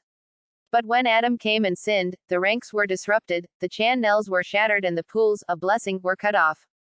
Thereupon the Shekhinah withdrew, and the bond connecting all things became undone. Then Abraham, Isaac, and Jacob, a blessed memory, came and began to draw the Shekhinah back down again, and they prepared for it 3 thrones and drew it down somewhat, and they made their bodies into thrones for the Shekhinah. But the Shekhinah did not come down to a fixed dwelling on earth, but only to a temporary one, and it dwelled upon them, the patriarchs. And the allusion to this is, and God went up from Abraham, Gen. 17:22, that is, from upon Abraham, literally. And consumming Yaakov it says, and God went up from him, Gen. 35:13. And consumming this is it written, the patriarchs are the Merkavah, the chariot of God. 1170. Thus, in their days the Shekhinah was in suspenso, literally, hanging in air, and found no resting place for its feet on earth, as in the beginning of creation. But then came Moses, a blessed memory, and all of Israel together with him built the tabernacle and the vessels, and repaired the broken channels, and put the ranks in order, and repaired the ponds, and drew live water into them from the house of water drawing, and then brought the Shekhinah back to its dwelling among the lower ones into the tent, but not upon the ground as in the beginning of creation. And the hint of this is, let them make me a sanctuary, that I may dwell among them. Exod 25:81. We find that the Shekhinah was like a guest, moving from place to place, and of this it said, and I shall dwell among them, and not, I shall dwell below, but, among them, i.e., like a lodger. Until David and Solomon came, and placed the Shekhinah on solid ground in the Temple of Jerusalem. Another element, which emerged only after the Bahir, is asserted emphatically and clearly in the Spanish Kabbalah and the Zohar, namely, the thesis that the form of each and every individual thing is preformed in the Shekhinah. This idea has 2 facets, which by no means always occur together. On the one hand, the Sephiroth first received their various potencies and shapes in the Shekhinah. Prior to their appearance within the upper or lower Shekhinah, they have no shape of their own. On the other hand, this implies, not only that all things in the creaturely world obtain their form from the Shekhinah, insofar as it exerts a formative power upon every created thing, but that they already have this form while they are in the Shekhinah, insofar as they are constituted and prefigured in it. Thus, in an early text, ca. 1250, containing a peculiar blend of Gnostic and Neoplatonic elements, we read, This is the potency of the Shekhinah, which receives all things, in that they enter it shapeless, but emerge from it with differentiated matter and image and shape. And that is the meaning of the term, image, deemeth, it is like a coin or a seal or a vessel which corrects, other version, receives, form, for it is inconceivable that there be divine matter without Shekhinah. However, further on in this small book there is no fixed order given for the Sephiroth, and it speaks of an order of a different kind, one in which the power of the Shekhinah is located on the throne, in which the glory of the Omnipresent dwells in its midst and dwells within it. It is quite understandable that this act of individuation would take place in the upper Shekhinah. Here the transition occurs from the shapelessness of Hokmah, which is called, in a play of words, Koama, that is, the potency of everything that can come into existence, to the individuation and differentiation of all being in Binah, the upper Shekhinah. Indeed, this view is already described in a number of writings of the Kabbalists of Gerona, but the process of individuation is shifted, in the Zohar and later Kabbalah, to the lower Shekhinah. It is designated there as the form that embraces all forms, in which each specific form is already prefigured in its specific individuality, just as it takes in and manifests all possible forms of those Sephiroth that are above it. Later Kabbalists, such as 71. R. Meir ibn Gabai, tried to define more precisely how the individual nature of each thing can be understood within the Shekhinah as the will of the motion, as the driving element that seeks expression in the process of creation. This idea was expressed differently in the motif of the garments of the Shekhinah.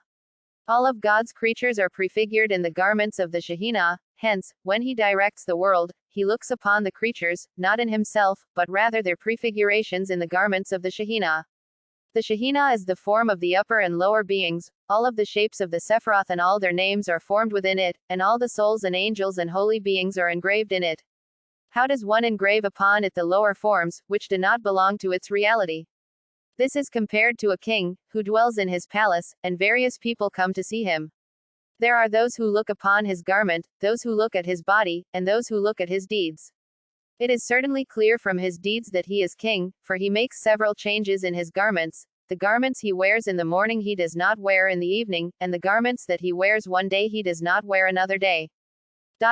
Likewise the Shekhinah, how many garments she has, from which the Holy One blessed be he has created thrones, angels, Hyoth and Seraphim, and heaven and earth and all that he created within them.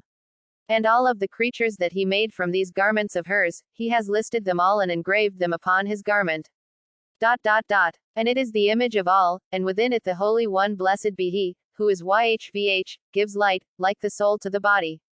Within all is found he that grasps all and connects all and who is not alluded to in any way, i.e., the Ein Soul.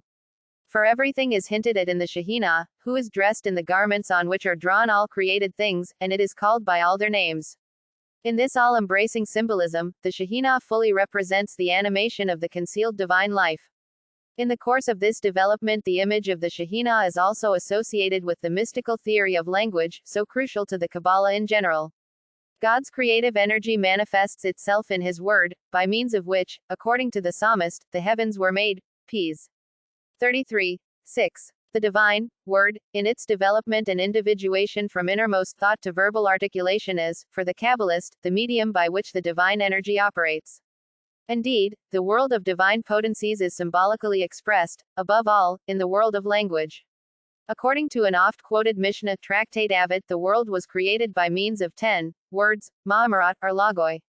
Subsequently, the doctrine of the Sephiroth made these 10 words into semi-independent, creative primal words in which all active energy was concentrated.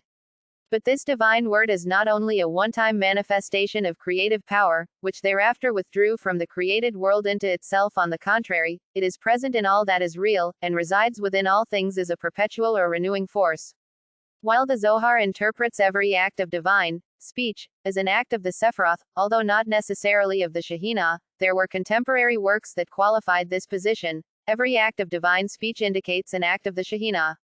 The Zohar refers this to the upper Shekhinah, i.e., its active aspect. In a passage using the symbolism of the mother, it offers the following interpretation of Genesis 1:3, the first verse in the Torah in which God's speech is mentioned. Hitherto, everything hung in the air, in the secret of Ein Sof. But as soon as the energy permeated the upper palace, the womb of the upper mother, Binah, which has the secret name, Elohim, speech is mentioned, and Elohim spoke, for the 10, speaking, is not previously employed. Even though the first word of the Torah, Bereshith, in the beginning, is a logos, it does not say there, and he spoke. He spoke, indicates the level where he asked and wished to know. He spoke, a separate potency. This Sipa ration was done covertly, through the mystery of, Ein Sof within the mystery of divine thought of the beginning of creation. And God spoke, now that, palace, i.e., the upper Shekinah gave birth, impregnated by the holy seed, and it gave birth in secret, that it not be heard at all. Once it was bomb, a voice is heard that is audible on the outside. Zohar 1:16b. Hence, Binah, the upper mother, spoke in creation, in the process of emanation whereby the inner world of the Godhead is brought forth and expressed as an active force. This force, however, is gathered and concentrated in the lower Shehinah, which carries it down in the form of the living divine word, that permeates and vivifies all of the worlds that are outside of the Godhead. In this sense, the Kabbalists of the 13th century, and first and foremost Nachmanides, were correct in identifying this notion of the Shehinah with the Memra, the paraphrase used in the Targumim, the Aramaic Bible translations, to refer to God's Word. The Memra is not merely a linguistic device for overcoming the problem of biblical anthropomorphisms, it has theological significance in its own right. The Memra, like the Shehinah, is, as Abelson correctly puts it, a world-permeating force, a reality in the world of matter or mind, the immanent aspect of God, holding all things under its omnipresent sway. V. What is the precise contribution of the Zohar to the conception of the Shehinah? What new things does it have to say, beyond what we already know from other early Kabbalistic books? In general, one might say that post-Rahir Kabbalistic literature still vacillated between an impersonal image of the Shehinah as a divine attribute, albeit one that was portrayed as an independent image, and a strongly personal conception, as was characteristic of the older hypostasis such as the divine word, wisdom, compassion, etc. Many 13th century authors were reluctant to go so far in personalizing the conception of the Shehinah, and they greatly toned down, obscured, or even totally omitted such a conception. The opposite is the case in the Zohar, where the personal elements in the image of the Shehinah come decisively to the fore. If we compare those passages that speak more vaguely about the attributes of the Shehinah with those that develop its description as a persona, at times almost ad absurdum, we find that the latter group displays a far more powerful imagery. The number of passages in which the Zohar deals with the Shehinah and its symbols is enormous and, if examined in detail, would yield a great deal for our study. 2 points ought to be emphasized here, where we are concerned with elucidating the basic lines of development of this conception, namely, the sexual symbolism of the Shehinah, and the emphasis on its dark and destructive aspects. These features are important precisely because they derive from the depths of our Moses de Leo ad S personality, and may shed light upon the world of imagery in which this author lived.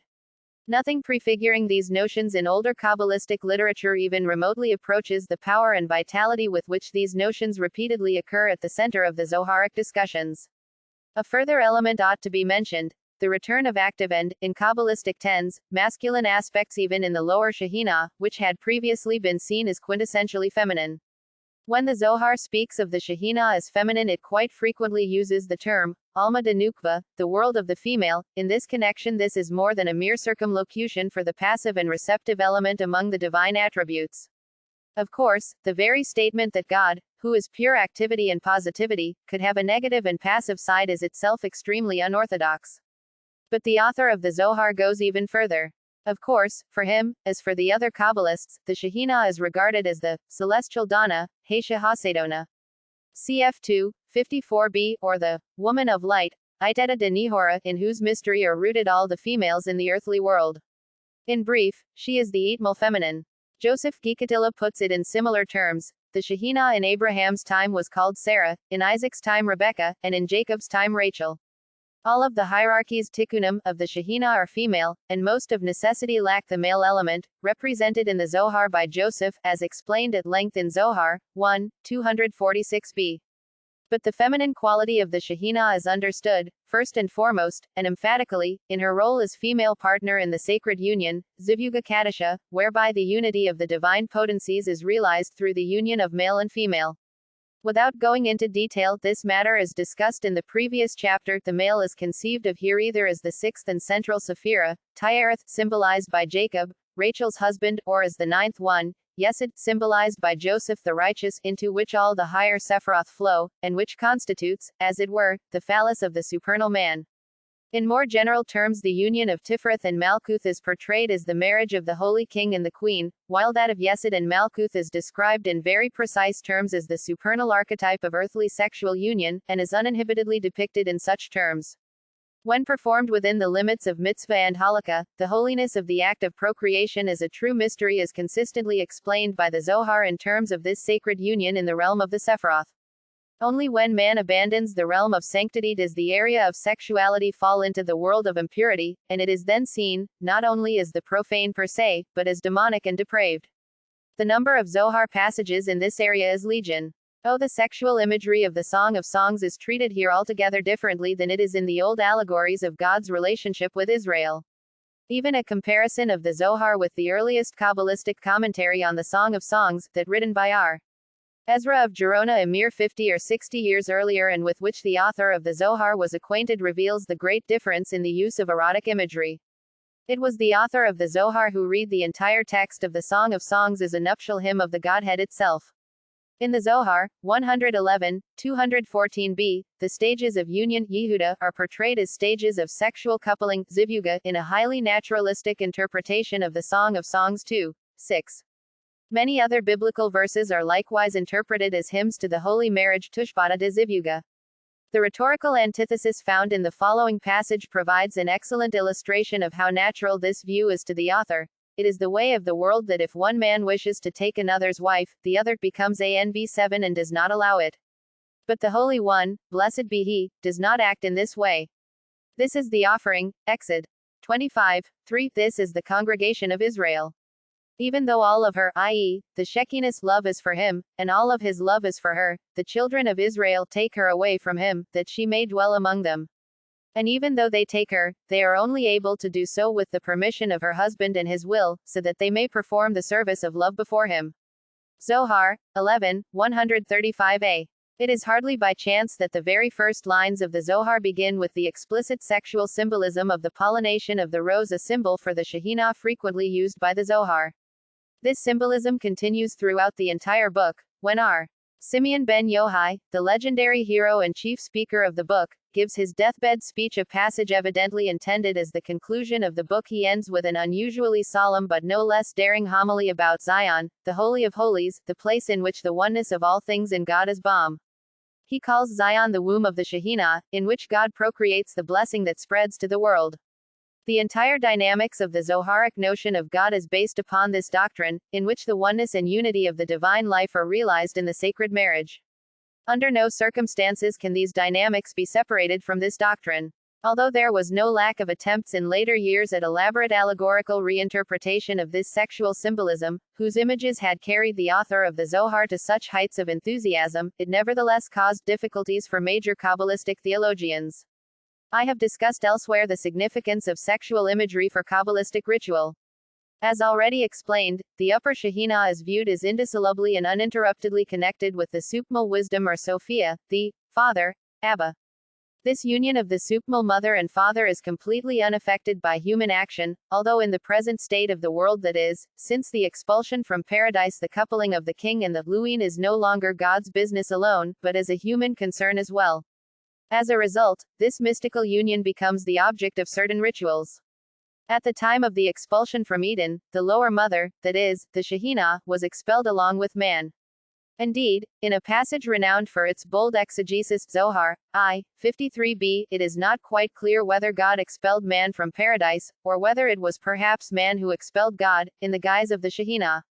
Since that time, the state of things represented in the Zohar by T of the Shekhinah has existed in the world, that is, the separation and cutting off of the Shekhinah from its constant union with the upper forces that she was supposed to carry and transmit to creation. It is now up to man to fill this lack. In this context, a further development of the theme is important for our study. While the Shekhinah is predominantly described in feminine symbols, it is not entirely without active, masculine aspects. Both of these sides are defined most clearly in a passage describing the Sephirah as the seat-redeeming angel, a Genesis 48, 16, the angel who protects the world.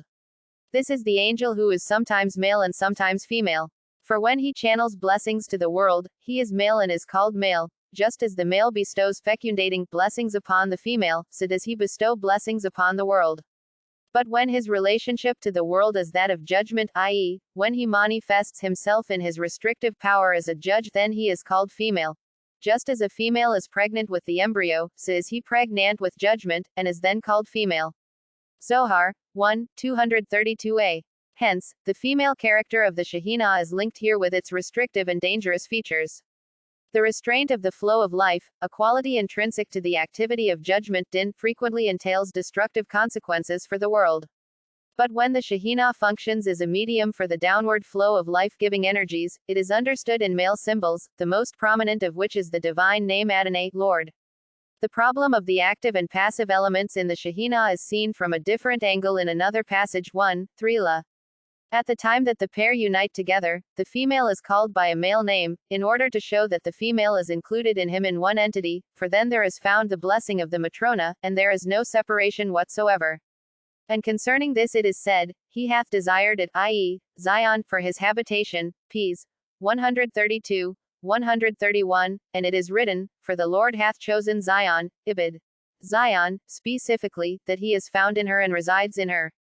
And of this it is written, but of Zion it shall be said, this man and that was born in her, Ps. 87, 5 this one for din judgment, and that for rahamim, mercy. When they unite together in one zivuga union, then it is called Zion. When the Shekhinah is separated from the active flow, it is called Jerusalem. However, in the root of the union of the two poles, the distinction between male and female within the Godhead ceases.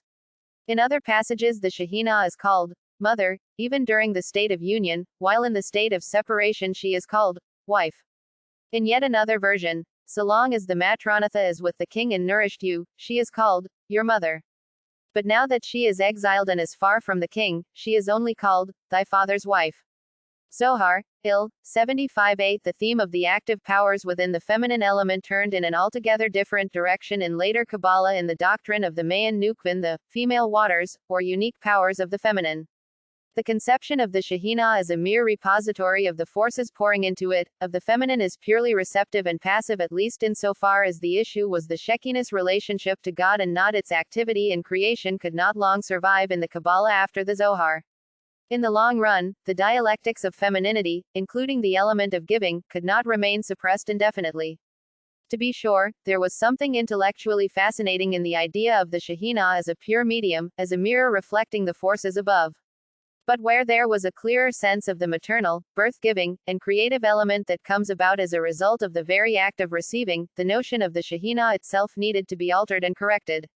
This alteration was primarily one accomplished by Lurianic Kabbalah, through the formulation of the concept of Mayan Nukvin.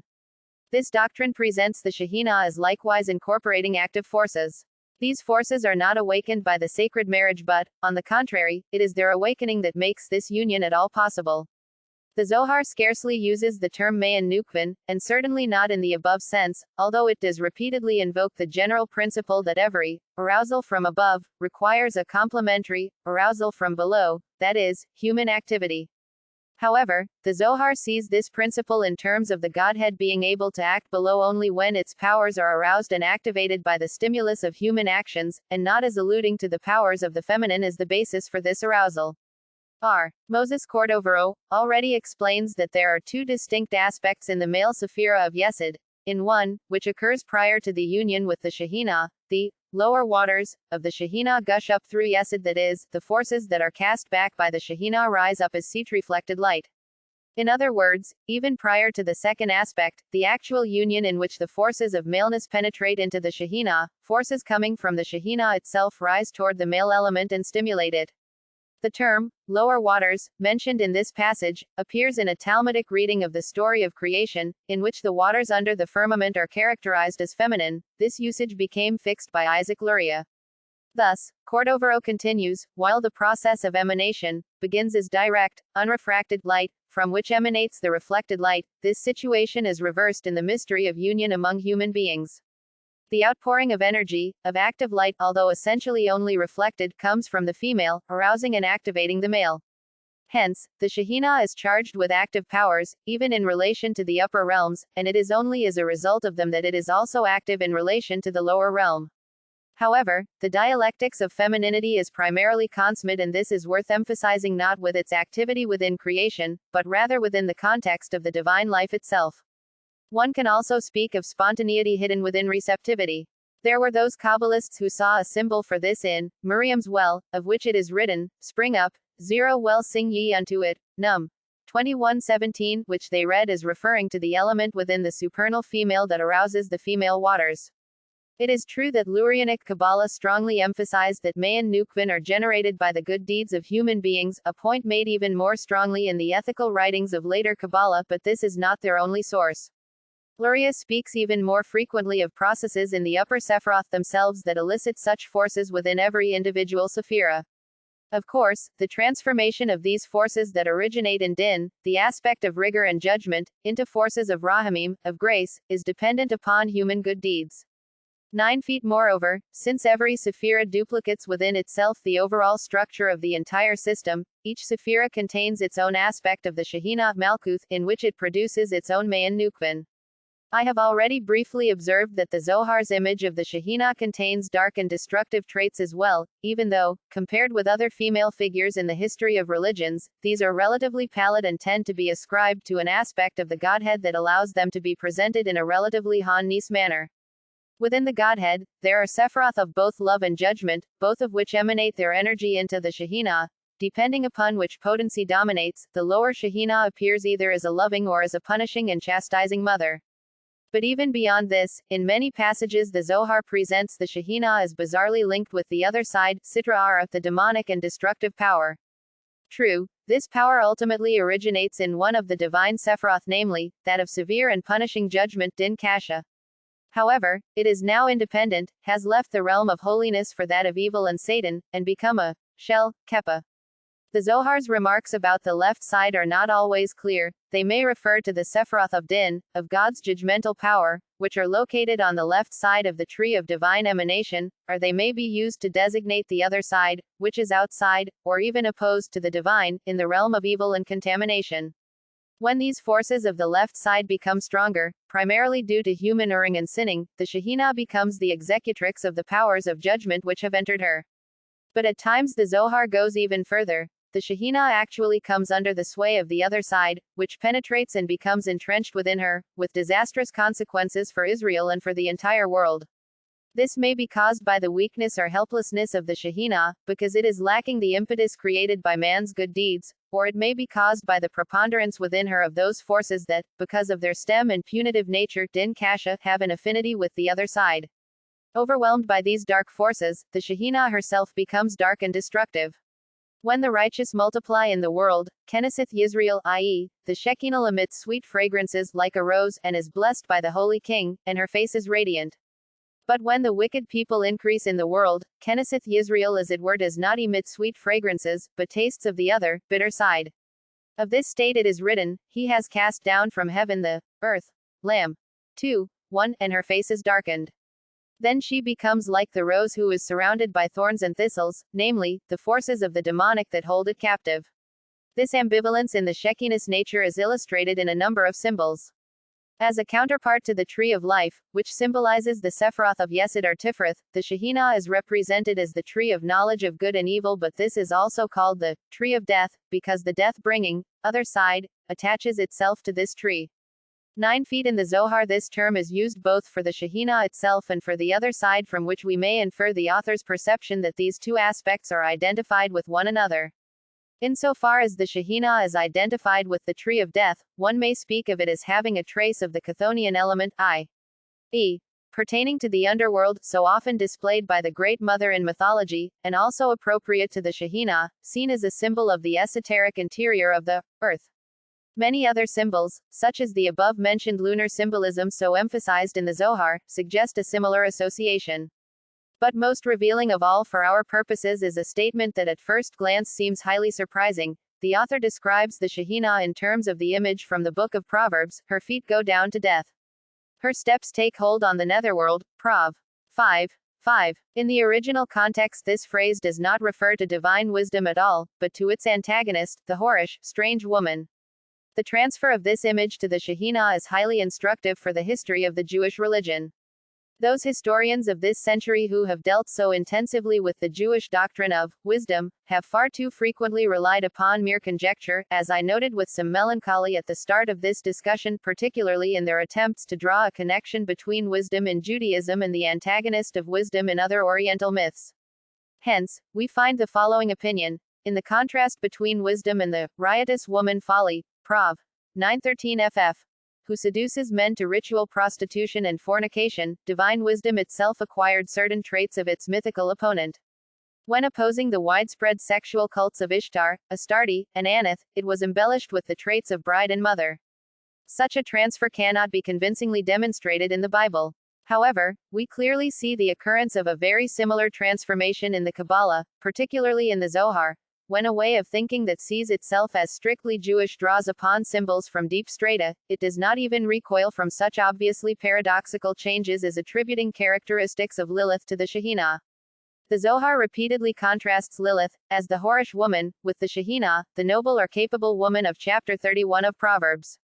Yet a comparison of two Zohar passages I, 223ab and 360b shows how far the author's mythical imagination can go in uniting these two figures. The first passage describes the Shekhinah in its appearance as a power of harsh judgment, manifesting destructive traits but at the same time as the mother of Metatron, the highest potency in the angelic world, who emerged from between her legs. The second passage is closely related to the first, developing variations of the same theme in new directions in a manner typical of the Zohar. Here the Shekhinah is described as the mother of two females from the demonic region, Lilith and Nama. Hence, the demonic figures are born from her truly and extremely daring notion. In the first passage, in images reminiscent of Indian mythology, the Shekhinah is called the wisdom of Solomon, the moon, and, above all, the cattle upon 1,000 hills, Ps. 50. 10. 1,000 mountains loom before her, and all are like a puff of wind to her. 1,000 mighty streams rush past her, and she swallows them in one swallow. Her nails reach out to 1,070 sides, her hands grasp onto 25,000 sides, nothing eludes her rule on this side or the other, i.e., the Sitra Ara. How many thousands of potencies of judgment are grasped in her hair? Zohar, I, 223b. Further on, the hair of the moon is contrasted with that of her demonic antagonist, Lilith, the length of whose hair is mentioned in the Talmud. It is described as a source of destructive power, as are her nails and their clippings. Thus, in the place usually occupied by Mother Zion, we find a ghastly figure of dread, painted in images strongly reminiscent of Indian mythology. No wonder we are told in 3 separate places that her feet go down to death. 99. In the symbolic thinking of the Lurianic Kabbalah, this image was completely accepted and frequently used. In the 16th century Kabbalah of Safed, the personal notion of the Shekhinah as the feminine within God can be described by 2 examples. The first is in the ritual formula introduced in the time of R. Moses Cordovero that preceded the performance of every religious commandment, for the sake of the unification of the Holy One, blessed be He, and His Shekhinah, I am prepared to do. As well as in the development of the rites of the sacred marriage, which I have treated elsewhere. The other matter pertains to the visions of the Kabbalists. By way of illustration, let me cite an account preserved for us by the pious letter writer Shlomo Shlimmel Dresnitz, who in the early 17th century gathered and recorded the legendary traditions of the Kabbalists of Safed. Once, following a serious illness, Rabbi Abraham Halevi of Safed went to Jerusalem. And he immediately secluded himself for 3 days and 3 nights, fasting and weeping. At the end of the 3 days, he went to the western wall, where he wept copiously. Upon raising his eyes, he saw above the wall the figure of a woman with her back toward him. Out of respect for our Creator, I shall not record the garb in which he saw her. But as soon as he saw her in this state, he fell upon his face and cried out in tears, Mother Zion! Woe is me that I have seen you thus! And he wept and tore his beard and the hairs of his head until he swooned and collapsed and fell upon his face and slept. Then he saw in a dream that she came and put her hand on his face and wiped away his tears and said to him, Be comforted, Abraham my son, there is hope for thy future, and thy children shall return to their own border. Ur.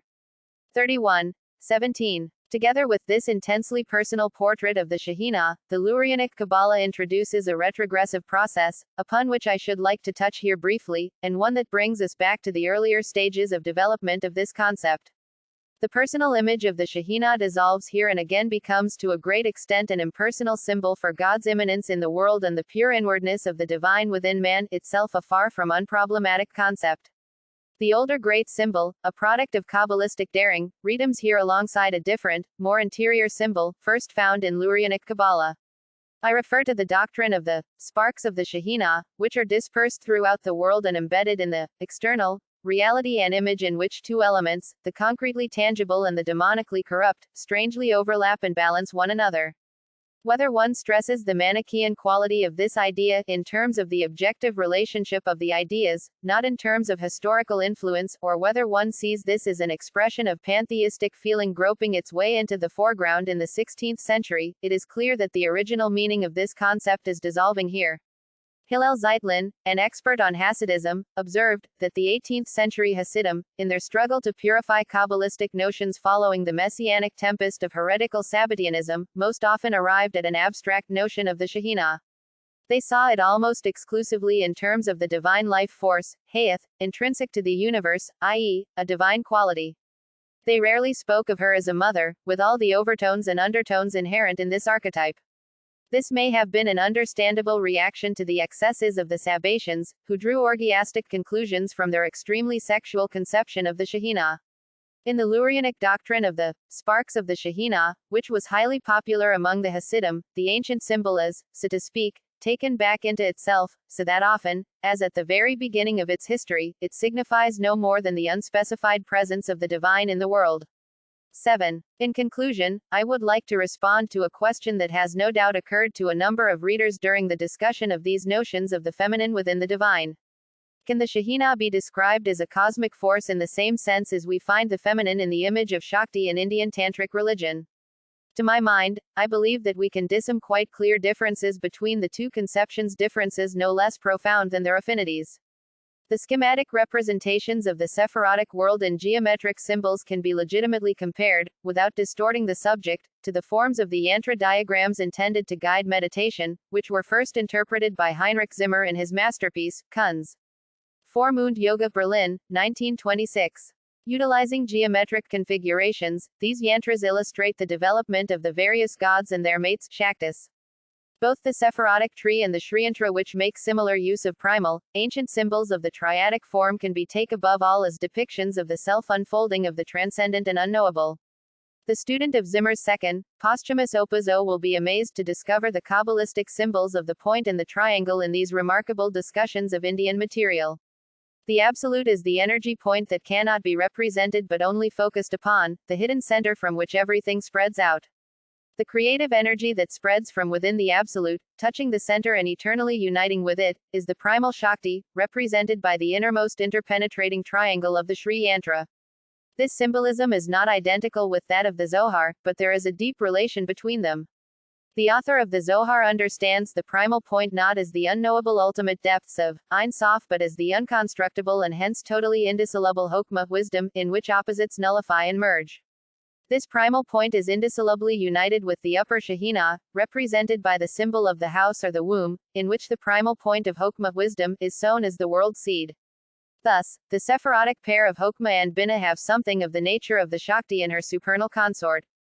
This resemblance is even more striking when we recall that in at least a few, albeit late, Kabbalistic schools, Hokmah stands for the unconscious and unknown, while Binah represents the conscious.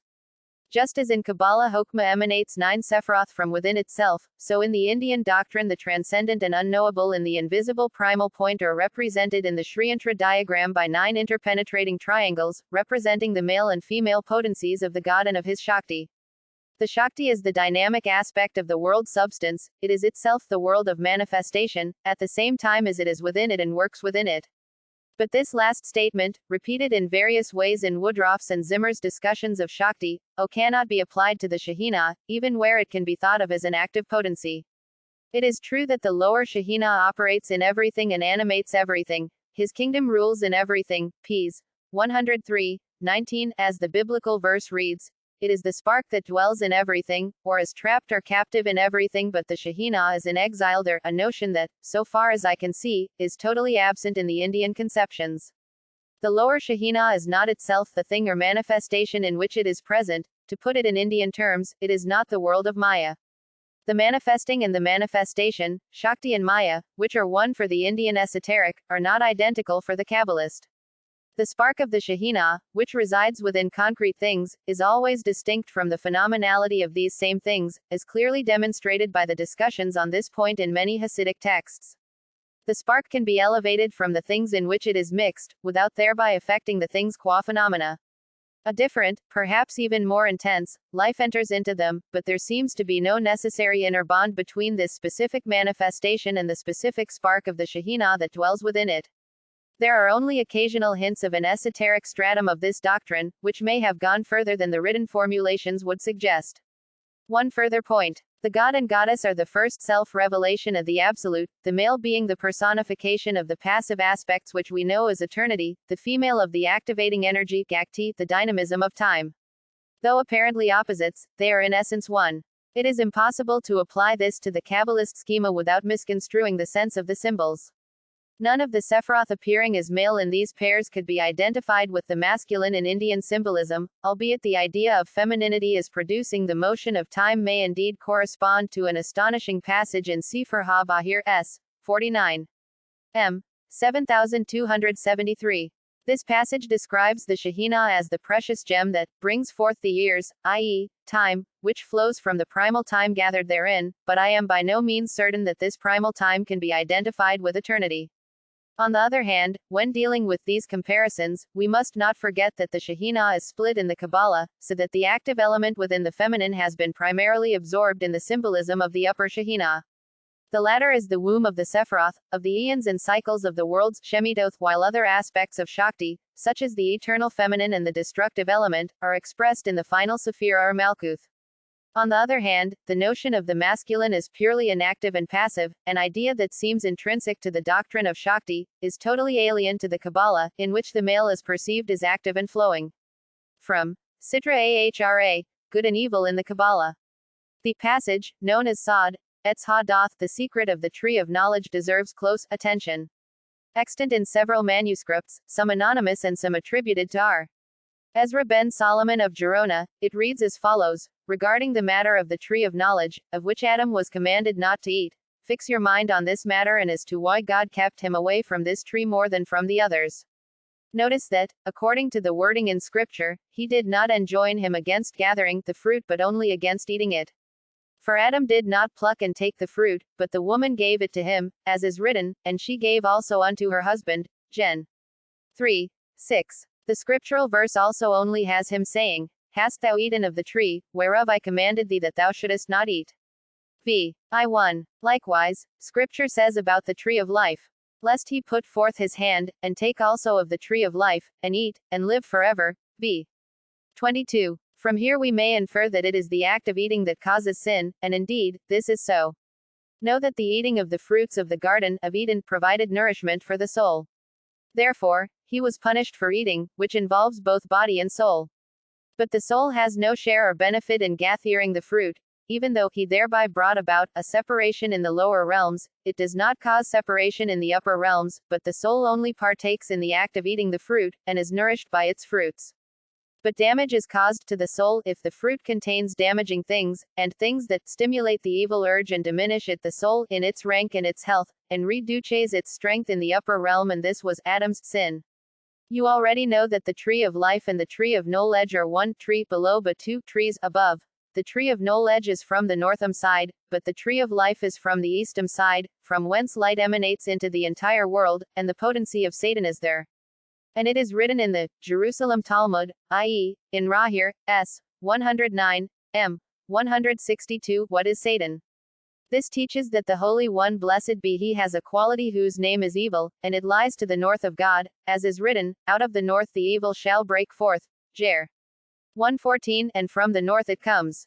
And what is it? It is the form of the left hand, and it has many emissaries, and every single one of them is called evil. Evil, however, there are among them lesser and greater ones, and they make the world culpable, as it is written there. And it is also written in the above quoted Jerusalem Talmud, Bahir, s. 107, m. 161, what is meant by, and the Lord showed him a tree, and he cast it into the waters. Exod 15:25. This refers to that tree of life that Satan threw down, etc., as it is written there. Now this is the meaning. So long as the tree of life, which comes from the side of the east and is the good urge and the quality of peace, harmony, is connected with the tree of knowledge, which comes from the side of the north, from the side of Satan and evil, then Satan can do nothing, for the tree of life, which is the quality of peace, i.e., harmony, shall overwhelm him.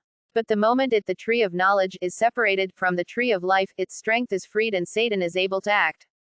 Therefore, when Satan wished to lead Israel astray at Maral, he cast the tree of life away and separated it from them and tested Israel, and was therefore able to seduce Israel into sinning.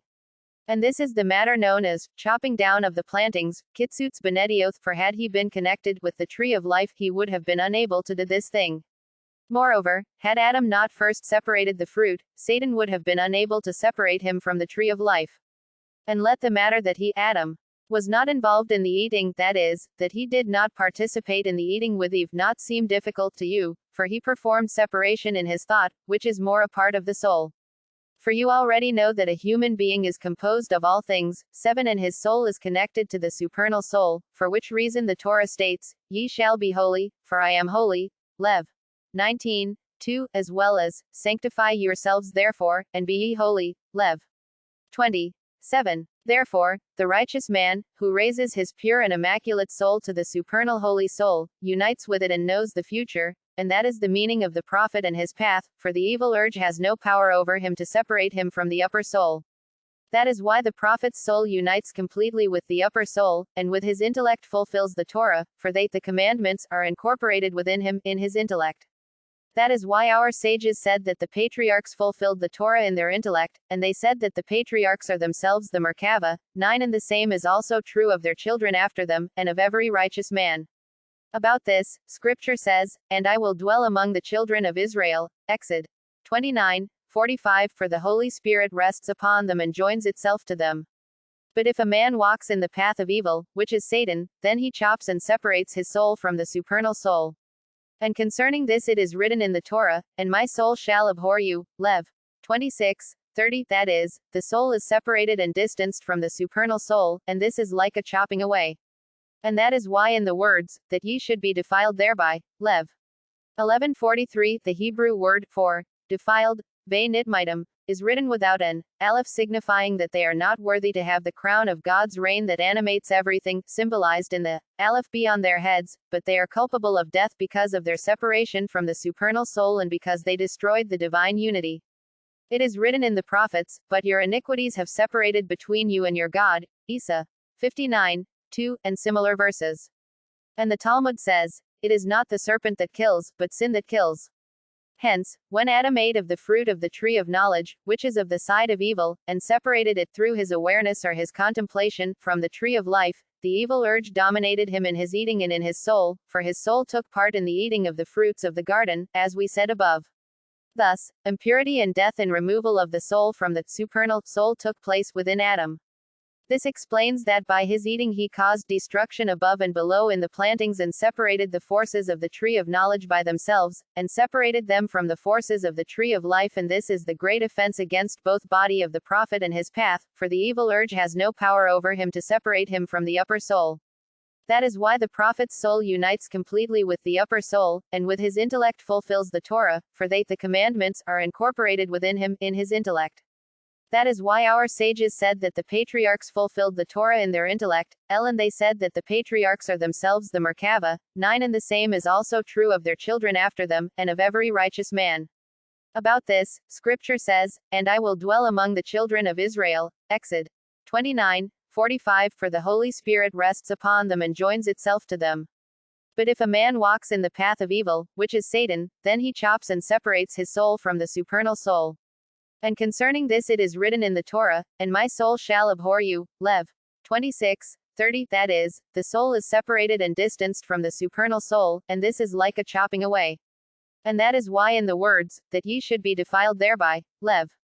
11:43, the Hebrew word for defiled, ve nitmitem, is written without an aleph, signifying that they are not worthy to have the crown of God's reign that animates everything, symbolized in the aleph be on their heads, but they are culpable of death because of their separation from the supernal soul and because they destroyed the divine unity. It is written in the prophets, but your iniquities have separated between you and your God. Isa 59:2, and similar verses. And the Talmud says, it is not the serpent that kills, but sin that kills. Hence, when Adam ate of the fruit of the tree of knowledge, which is of the side of evil, and separated it through his awareness or his contemplation, from the tree of life, the evil urge dominated him in his eating and in his soul, for his soul took part in the eating of the fruits of the garden, as we said above. Thus, impurity and death and removal of the soul from the supernal soul took place within Adam. This explains that by his eating he caused destruction above and below in the plantings and separated the forces of the tree of knowledge by themselves, and separated them from the forces of the tree of life, and this is the great offense against both body and soul, above and below, and that is why it is said of Adam that he chopped away at the plantings. For after he separated the fruit of the tree of knowledge, which is of the side of evil, from the tree of life, and increased the strength of the evil urge and sated his soul with it, he separated the lower from the upper soul, and gave the emissaries of the tree of knowledge the strength to do evil, and he thereby separated the tree of knowledge from the tree of life, and also separated his soul from all the good qualities of the supernal soul, and united himself with the evil urge.